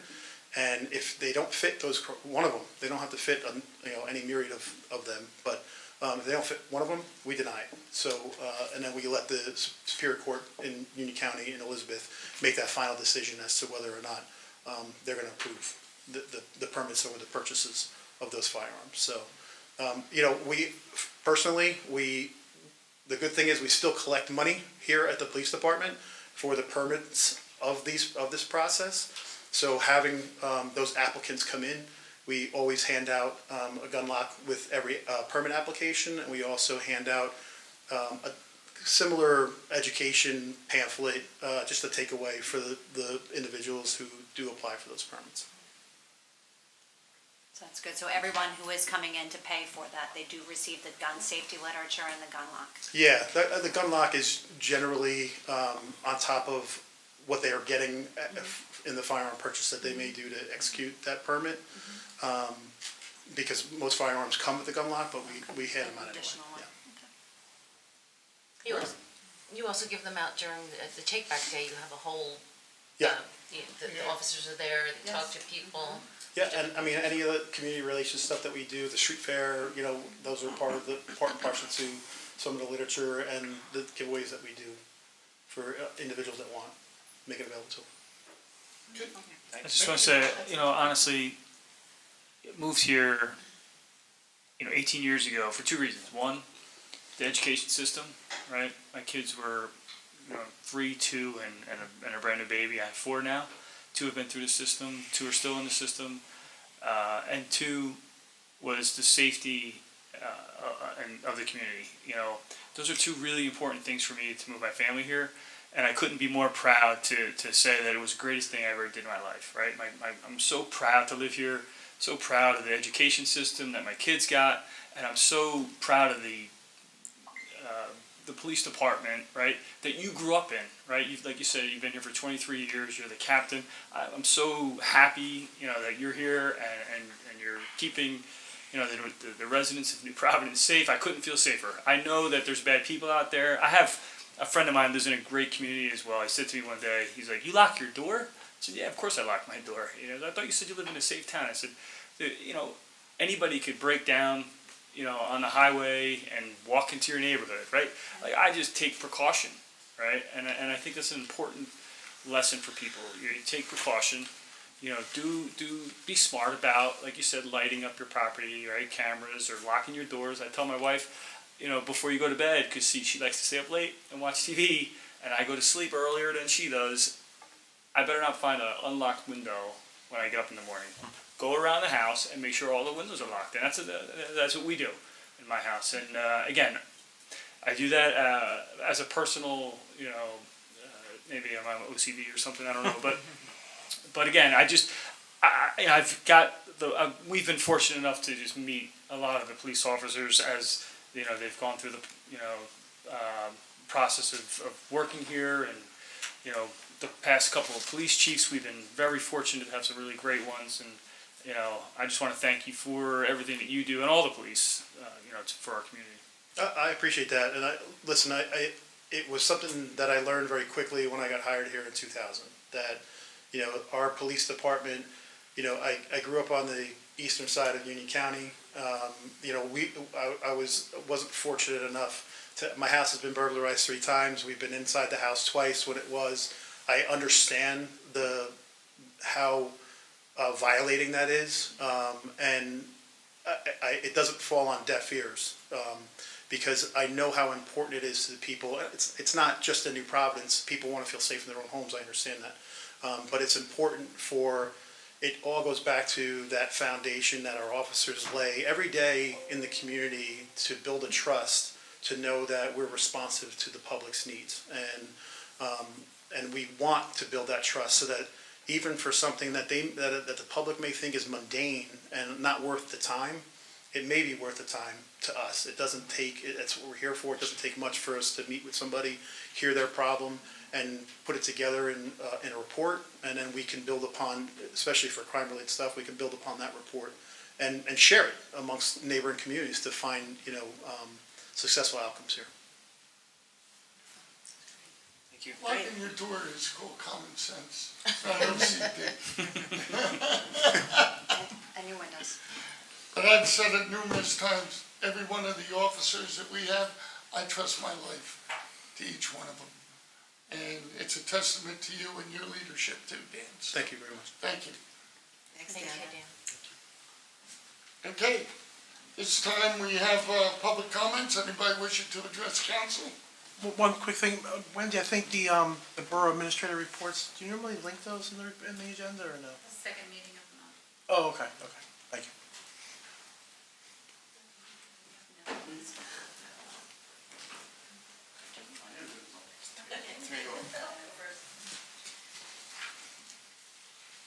Hi, Kathleen Dolan, 12 Laurel Drive.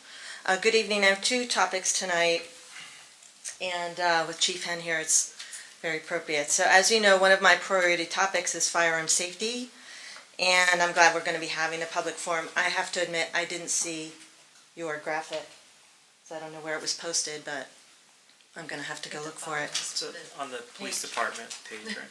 The police department page? Okay. Thank you for putting. Facebook page. I think it landed on our website. Yeah. Borough website, the Borough Facebook Okay. page, the Borough safety page, it's all on Facebook. Okay, yeah, I'm linked to all of that, but I didn't see it, but there's a lot of stuff going through my stream right now. So anyway, firearm safety is not just a concern at the national level or urban settings, it's also at the local level. Just yesterday at Hillview Farms on Myersville Road, which is about 4 miles from here, we heard of a sign that an owner has posted on near the parking lot. So I'd like to share a copy of that sign with you guys, if you haven't already seen it. We saw it. We all saw it. We all saw it. You all saw it? Yeah.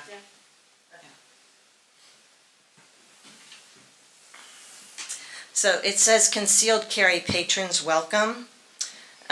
So this means that the business owner is making a point to welcome customers carrying a concealed weapon. We're at the height of the fall season where many parents take their children to go on hay rides and enjoy apple picking and pumpkin picking. And I just wanted to ask all of you for your reaction to this type of sign. Is this something you would be comfortable with in the window of a New Providence business?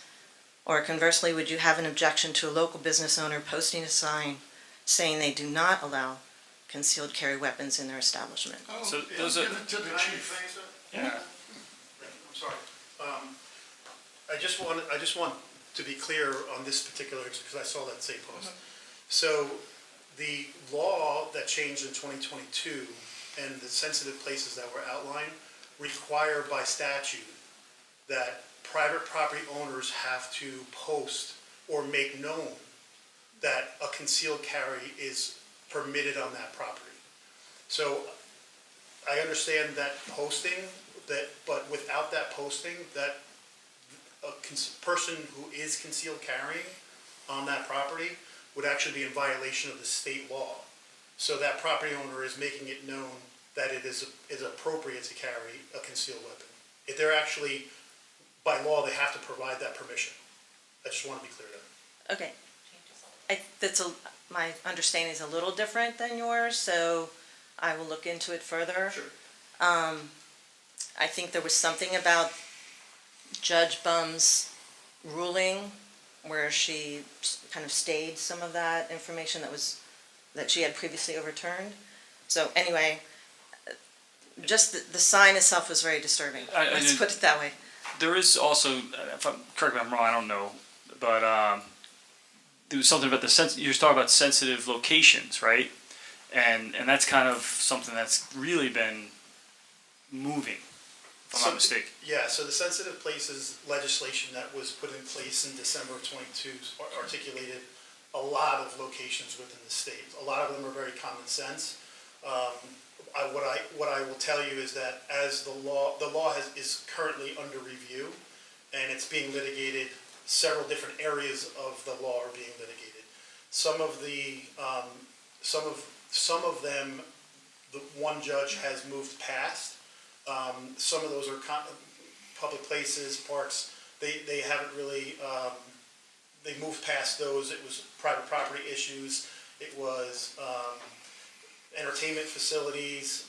Those are the ones that haven't been finalized from the state side, whether or not they're going to maintain to be legal or not. So I think it was 22 places, but the 22 places articulated, they were kind of like a lot more places under one. Combined under one, yeah, right. So this is one of the, I know I had spoken to public safety about this back in January. Yeah. I do anticipate that at some point we're going to have to address this through some ordinance revisions, but we shouldn't be updating those revisions because the law isn't even actually finalized yet. Exactly. Right. Thank you. Right. Thank you. You got it. Yeah, there's oral arguments are being heard in the Third Circuit Court on October 25th, and then my understanding it'll take probably another year before it's codified in the legislation. So we've got a while before, any kind of ordinance work would be done. But anyway, I mean, obviously there was a lot of traffic about this on social media.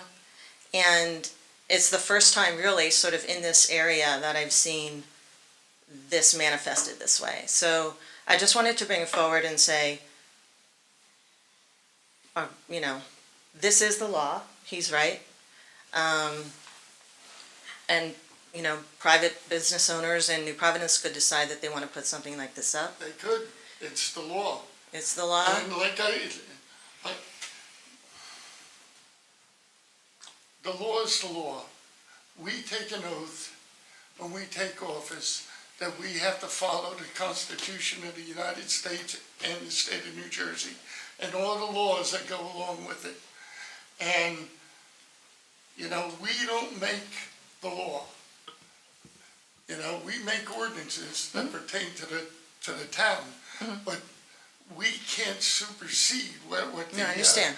what the state and federal government does. So until these arguments are totally resolved, we really can't move on anything. So No, it it's doesn't just matter what our asking- personal views are. We just have to follow the law. Okay, so that's fine. Thank you.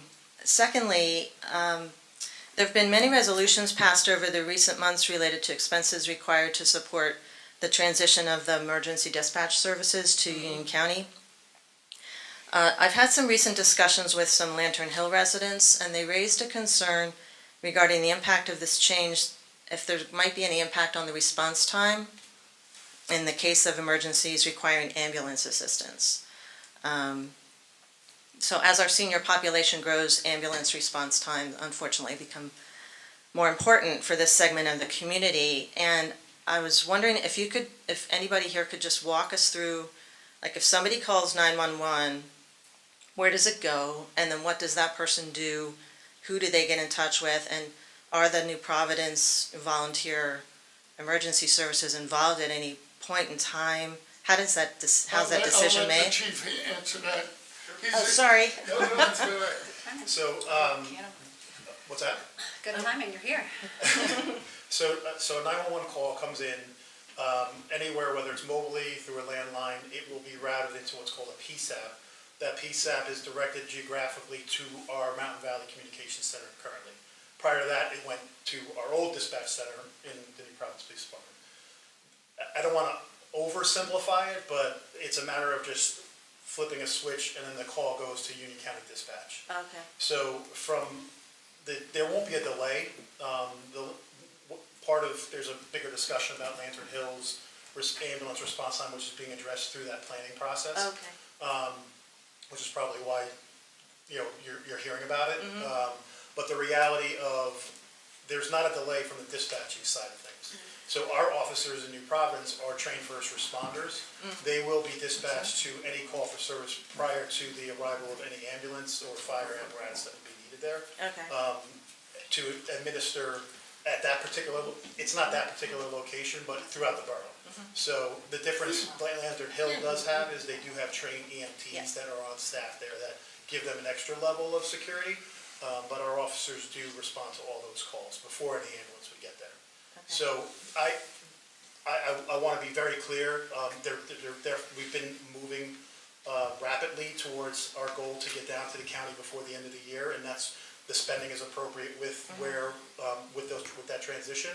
But I wanted to be abundantly clear to the public that there will be no disruption in service. Okay. There will be no disruption in response time from the police, fire, EMS. That transition is seamless without any issues. Okay. Okay? Yep. Thank you. And I could just say, when we had the discussion about moving over, I was in the meeting, and the first question, or I should say the first discussion point was on the cost and savings, right? But my first question was on service, right? And we had the EMS team, we had the fire team, and we had the police team, right? And each of them, had reviewed currently what the services that were being provided today versus what was going to be provided, and each one assured that it's going to be better. And there's a lot of reasons for that. And I'll give a high-level example that I got was with our current dispatch system. And again, I'm not an expert, right? So I'm generalizing here. But a call would come in, and it may be coded something where the county will be able to code it differently or in a way that our police, our fire, our EMS can react, I guess, more expedient, with more information, let's put it that way. Okay. Right? Not incorrect information, just more information that will help them respond appropriately. So, great question. Absolutely the very first question that we asked to make sure before this move happened, that was the reason why. Great. And Lisa, Nadine, and I were up at Lantern Hill on Sunday, and that question came up, and I explained how it was done, not as eloquently as you, but they understood, and they know we're working with Erickson to enhance the service up there. And I have to say, Erickson's working with us, and hopefully we could come up with some different plans up there, so. Okay. Thank you so much. Okay. Yes, Alan? Alan Swanson, 47 Overhill Road. I would like to say that I have attended the Board of Adjustment meetings discussing Lantern Hill, every minute of them. And this has been a complex issue that has been at the forefront of the discussions there. Mayor Morgan knows that. He got up and he spoke at the last meeting, as did Chief Henn. I think I was a little louder than Chief Henn, though. Yes, I think that some might say you were a little out of line. They were constantly saying to him, ask a question, ask a question. I think they're still waiting. Sorry. They got the point. I'm sure they got the point, and your comments were right along the lines of the comments that I was making. This is a complex issue, and the expansion at Lantern Hill adds to the complexity of this issue. And my concern was that so many towns, everywhere you go, there are signs up. We need volunteers, we need volunteers, we need volunteers. My concern is we're expanding big time the need for the service, and we're perhaps having a diminishing force to meet that demand. It's a concern, and it's complex. I get it. I want to bring up two things. Mayor Morgan, at the last meeting, you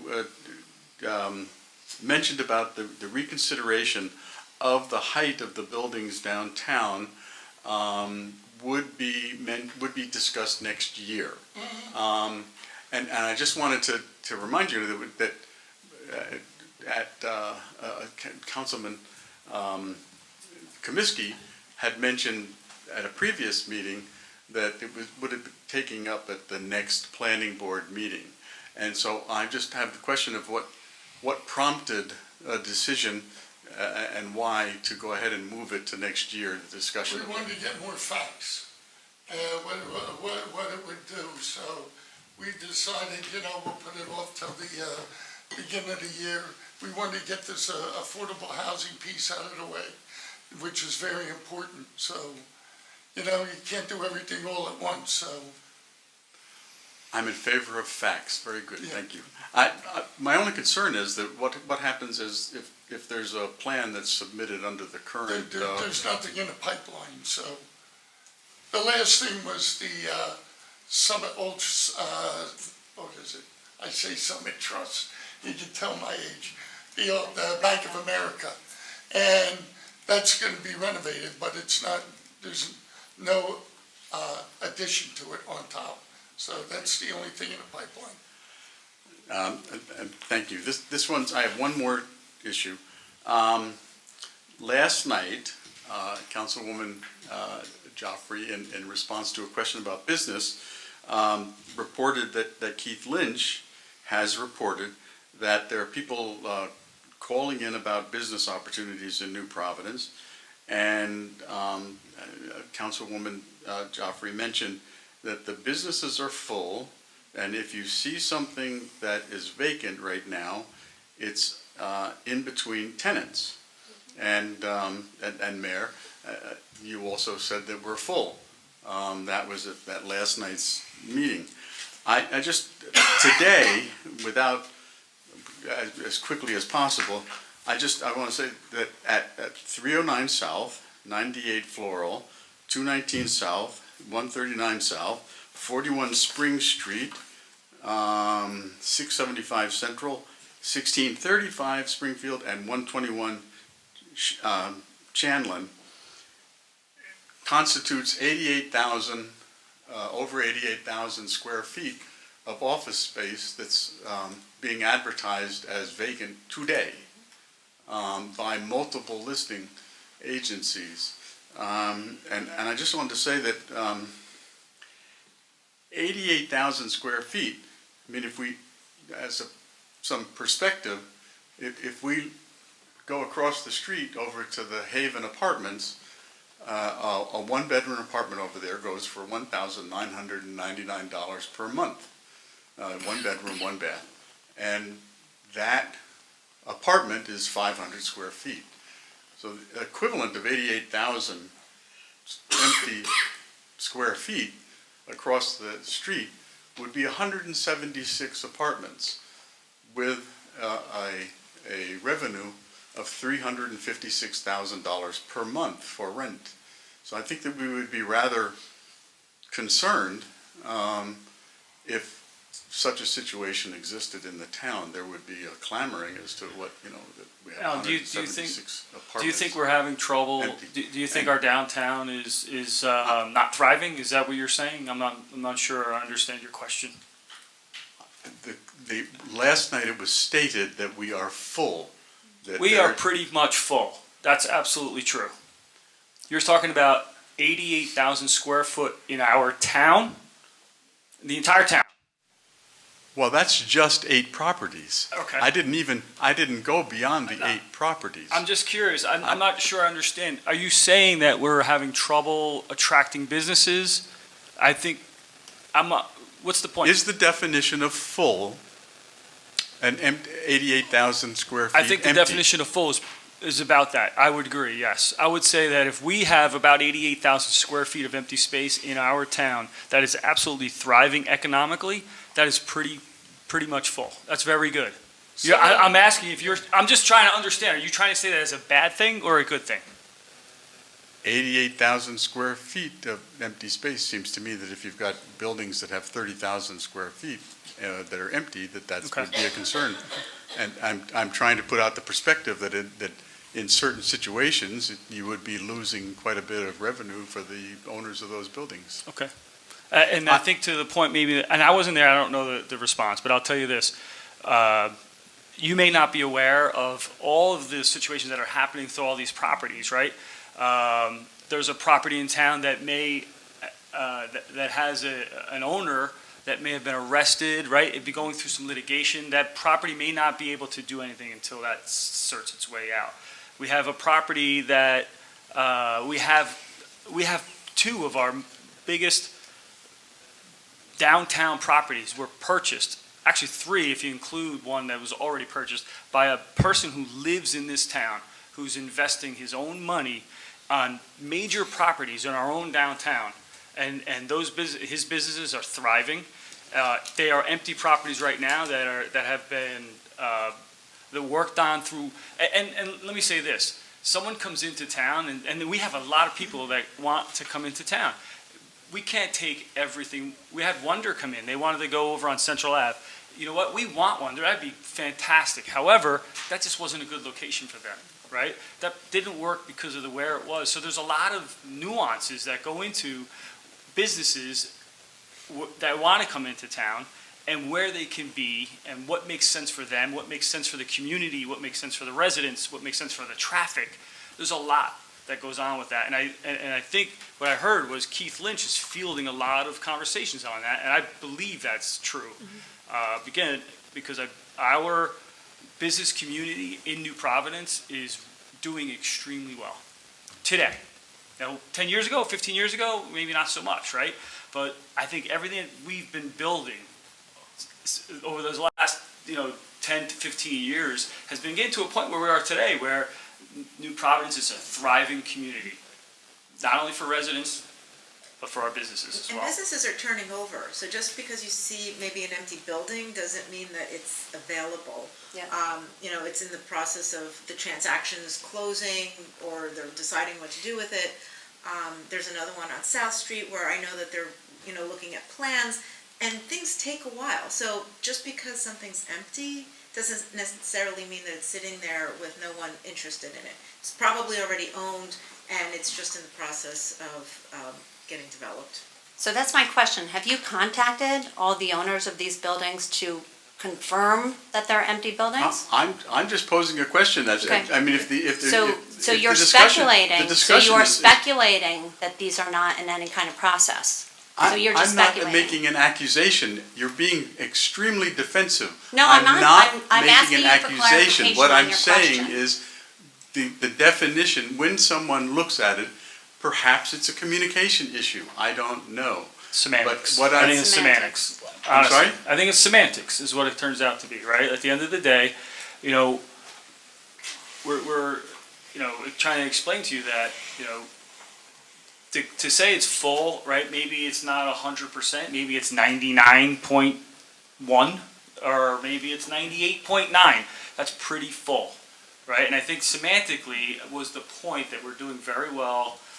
Economically, businesses are trying to come into town, and I think, not trying to be defensive, but just trying to make sure that we are explaining, right? And again, I wasn't sure All on the right whether page. I wasn't sure if you were questioning whether or not that was a good or bad thing in the beginning, so I apologize. I'm just presenting what was available Yes. on the listings. Okay.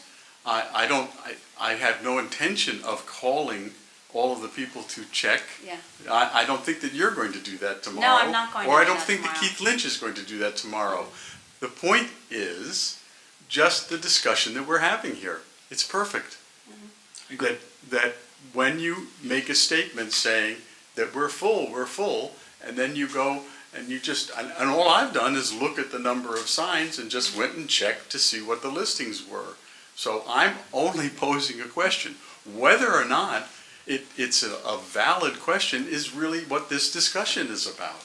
And actually, I'm not here. I don't think in the 4 years or so that I've been coming here and speaking that I'm accusing you of things. I'm generally trying to present issues that I think people in the community have questions about from time to time, and that's exactly what I'm doing Sure. today. Okay.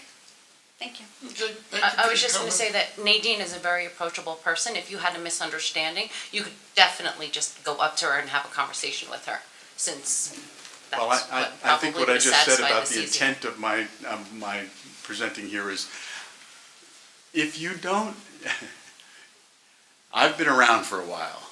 If you don't present something in a way that presents it, that people are going to respond, you're not going to have this discussion. I understand. I understand that, that perhaps the definition of full means that 88,000 square feet of empty space with planned people coming into it is perfectly fine. That's what I'm saying. It's just that I think that for the community, it's really good to have out that the semantics properly explained to everyone so that people understand. Yes, we're really doing well. So the fact that you see all the lease signs along here and there in the corridor, particularly in Central Avenue, is not a sign of anything that's negative. That's why I'm up here talking about it tonight. And it just was something that I thought was important to have a discussion about. Thank you. Exactly. And to just reiterate, Diane, we're always an email or phone call away as well. So, thank you. No, I thought this would be an important discussion, Perfect. and it was. Thank you. Thank you. Anyone else wishing to address council? Yes, Donna.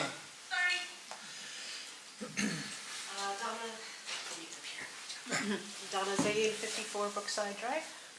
First of all, apologies earlier for the interjection. I know I'm not supposed to that's speak okay. while you're in. That's okay. Thank But you. I just, I didn't want to have to wait an hour to say, no, the date was I wrong. always get that date wrong. Yeah, that was fun.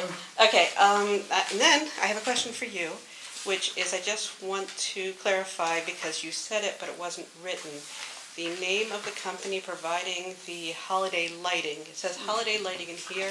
The name is Christmas Decor, Yes, Christmas decor. but the holiday lighting will be holiday lighting, not Christmas lighting? I mean, That's just the name of the company. Okay, It's very, I just- it's just holiday, it's I mean, I like, celebrate it's just Christmas, lighting. but I know the entire It's borough does not. basically. Thank you, that's what I want, thank you so much. It's just lighting. It's, And another point of fact I wanted to bring up, I post for a lot of people on Facebook in this town, update various things, and I also did not see what was there because Facebook has changed its algorithms, and I am liking all the borough and the police, and I'm like, every time I see it, I like it in the hopes that Facebook will start showing me more, and when it says, do you want to see more? I'm like, yes, this one, that's why I'm subscribed to it.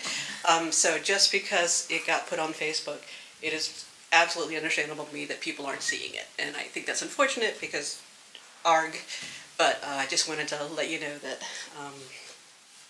I also want to know where else to look for it, if you're saying it's on newprov.org as well? should be there. Okay, thanks. Donna, I think, Nobody misses the lost puppies though, right?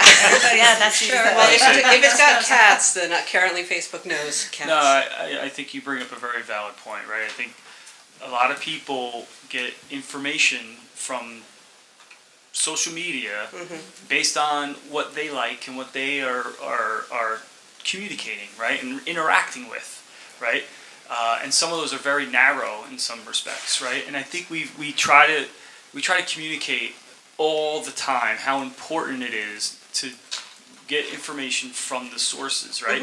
Those sources are the emergency, the PBA emergency Facebook page, right? Our police Facebook page, our website, right?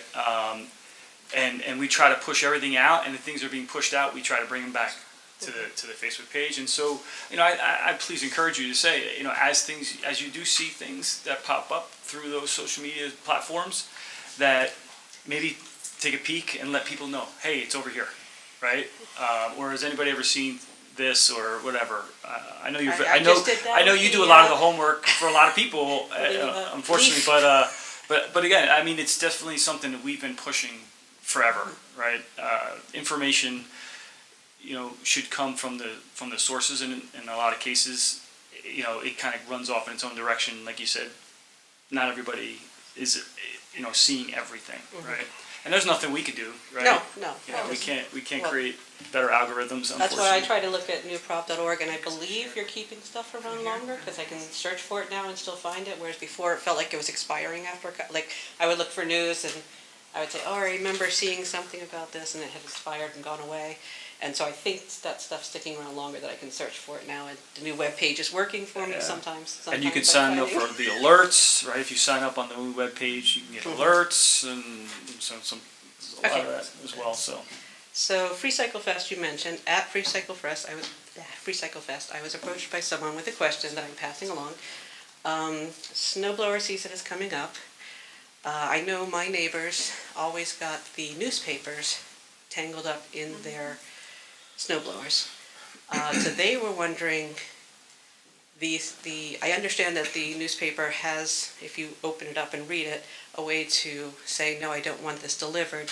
But when the newspaper was allowed to set up you have to call to opt out of the newspaper, might have been a different era than we are in currently, when those people are getting their news through electronic means or New Providence News and the quarterly newsletter being mailed to us and things like that. So they were asking if this could be somehow revisited, that newspapers were not being tossed out once a week onto people's lawns, or that there was a way to get it for example, now that I'm now walking again, I'm going for walks, and I'm finding again, if there's a house under construction or something like that, those newspapers are piling up because no one is living there, removing them away. And just on my street, I found 2 in the gutters after the last rainstorm. So if there is a way to possibly revisit that, I know they need their circulation and things like that, but that there might be something I don't know if you want to think of that as recycle or littering or what, but it was brought up to me, and so I'll I'm, have to ask our attorney. I don't know if you can stop it. I can't imagine how we could. Just off the top of my head, it's something. so they haven't worked out a thing that says that they're allowed to throw out newspapers on everyone's property once a week? I mean, I assumed they'd worked that out with the town or something. No, I don't believe it. That's private property. I don't think it's got anything to do with the town. But I can object when somebody's dog leaves their business on my lawn. I can go chase them down and say, hey, stop. I So, understand, but are you talking about a newspaper being thrown onto a driveway, for example, that was not subscribed to? correct. It's just an advertisement. It's a free newspaper. No, but Donna's right. It's once in a while I'll get a real newspaper, not the No, flyers. not the ones that you've specifically asked for. Right, right. But it was I sort of, think it it's used the to be the delivery Star person has Ledger. extras and I think It was it a just tosses lesser them. version, but it's now the local, yeah. Right. And you can call up and say, no, I don't want it, but that's an opt-out, and they were trying to figure out, okay, well, at least now I know that there is no actual understanding with the town to do, that they could do this. All right, that was just me passing along someone's complaint. Recycle, apologies.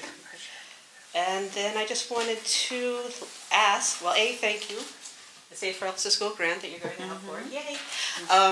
And when possibly might there be any updates on the outstanding ones? I know there was, am I allowed to ask? Sure. Where we're at any of that? I had a meeting with Aurora, which is the company that's doing the design work for the 2018 grant last week. They're moving into phase 2. They had some issues with some elevations and stuff like that.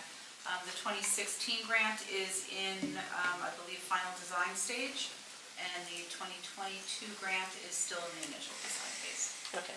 And the 2016 grant, the New Jersey Transit has said, no, you can't. Correct. All right, thank you. Isn't it amazing, 2016? 2016. The hoops you have to go through to get things done. It's crazy. And thank you to Bernadette, who deals with all of those. Yeah. Okay, anyone else wishing to address council? Seeing no one, I declare the public hearing closed. Am I allowed to make one comment? Sorry, is this not? No. I just wanted to, since we were talking about them, give a shout out to all of our volunteer first responders who do respond whenever they can, and they do an amazing job. I hear my son running across the house and they get to their fire station and EMS station very rapidly, so shout out to them. Okay, Second. I think we all agree. I do. Okay, I need, let's see, I need a motion for items 1 through 30, please. So moved. I'll second. Roll call, please. Mrs. Belisca? Aye. Mr. DeSarno? Aye. Mr. Kaminsky? Aye. Mrs. Joffrey? Yes. Mr. Cogan? Yes. Mrs. McKnight? Yes.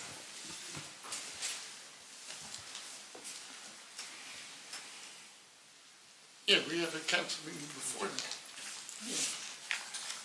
Pete wanted me to say the PDA is hosting the trunk or treat and pumpkin decorating contest at the New Providence Pool parking lot, October 22nd, from 1 to 2:30 p.m. And come dressed trick or treating. And I know they're working in conjunction with the New Providence Lions Club. And the PBA is hosting a blood drive at the municipal gym on Monday, October 23rd. So donate if you're able to. You wouldn't miss those. Good one, Pete. Yeah. Yeah, I forgot to Okay. At this point, Nope. Motion to adjourn. Motion to, Resolution? resolution. no, we're going in closed session. I need a motion. Yep. I need to read Oh, the wait, title. before we do that, read the title for Resolution 6A, please. Resolution establishing October 10th, 2023 as the date and 9:25 p.m. as the time, and the Municipal Center as the place for the holding of a special session of the Mayor and Council of the Borough of New Providence to discuss personnel matter involving the Director of Community Activities Department. Have a motion, please. So moved. Second. Roll call, please. Mrs. Belisca? Aye. Mr. DeSarno? Aye. Mr. Kaminsky? Aye. Mrs. Jaffra? Yes. Mr. Kogan? Yes. Mrs. McKnight? Yes. Okay, I'd like to thank everybody for coming, and, You'll reopen. yeah, we'll reopen after our discussion.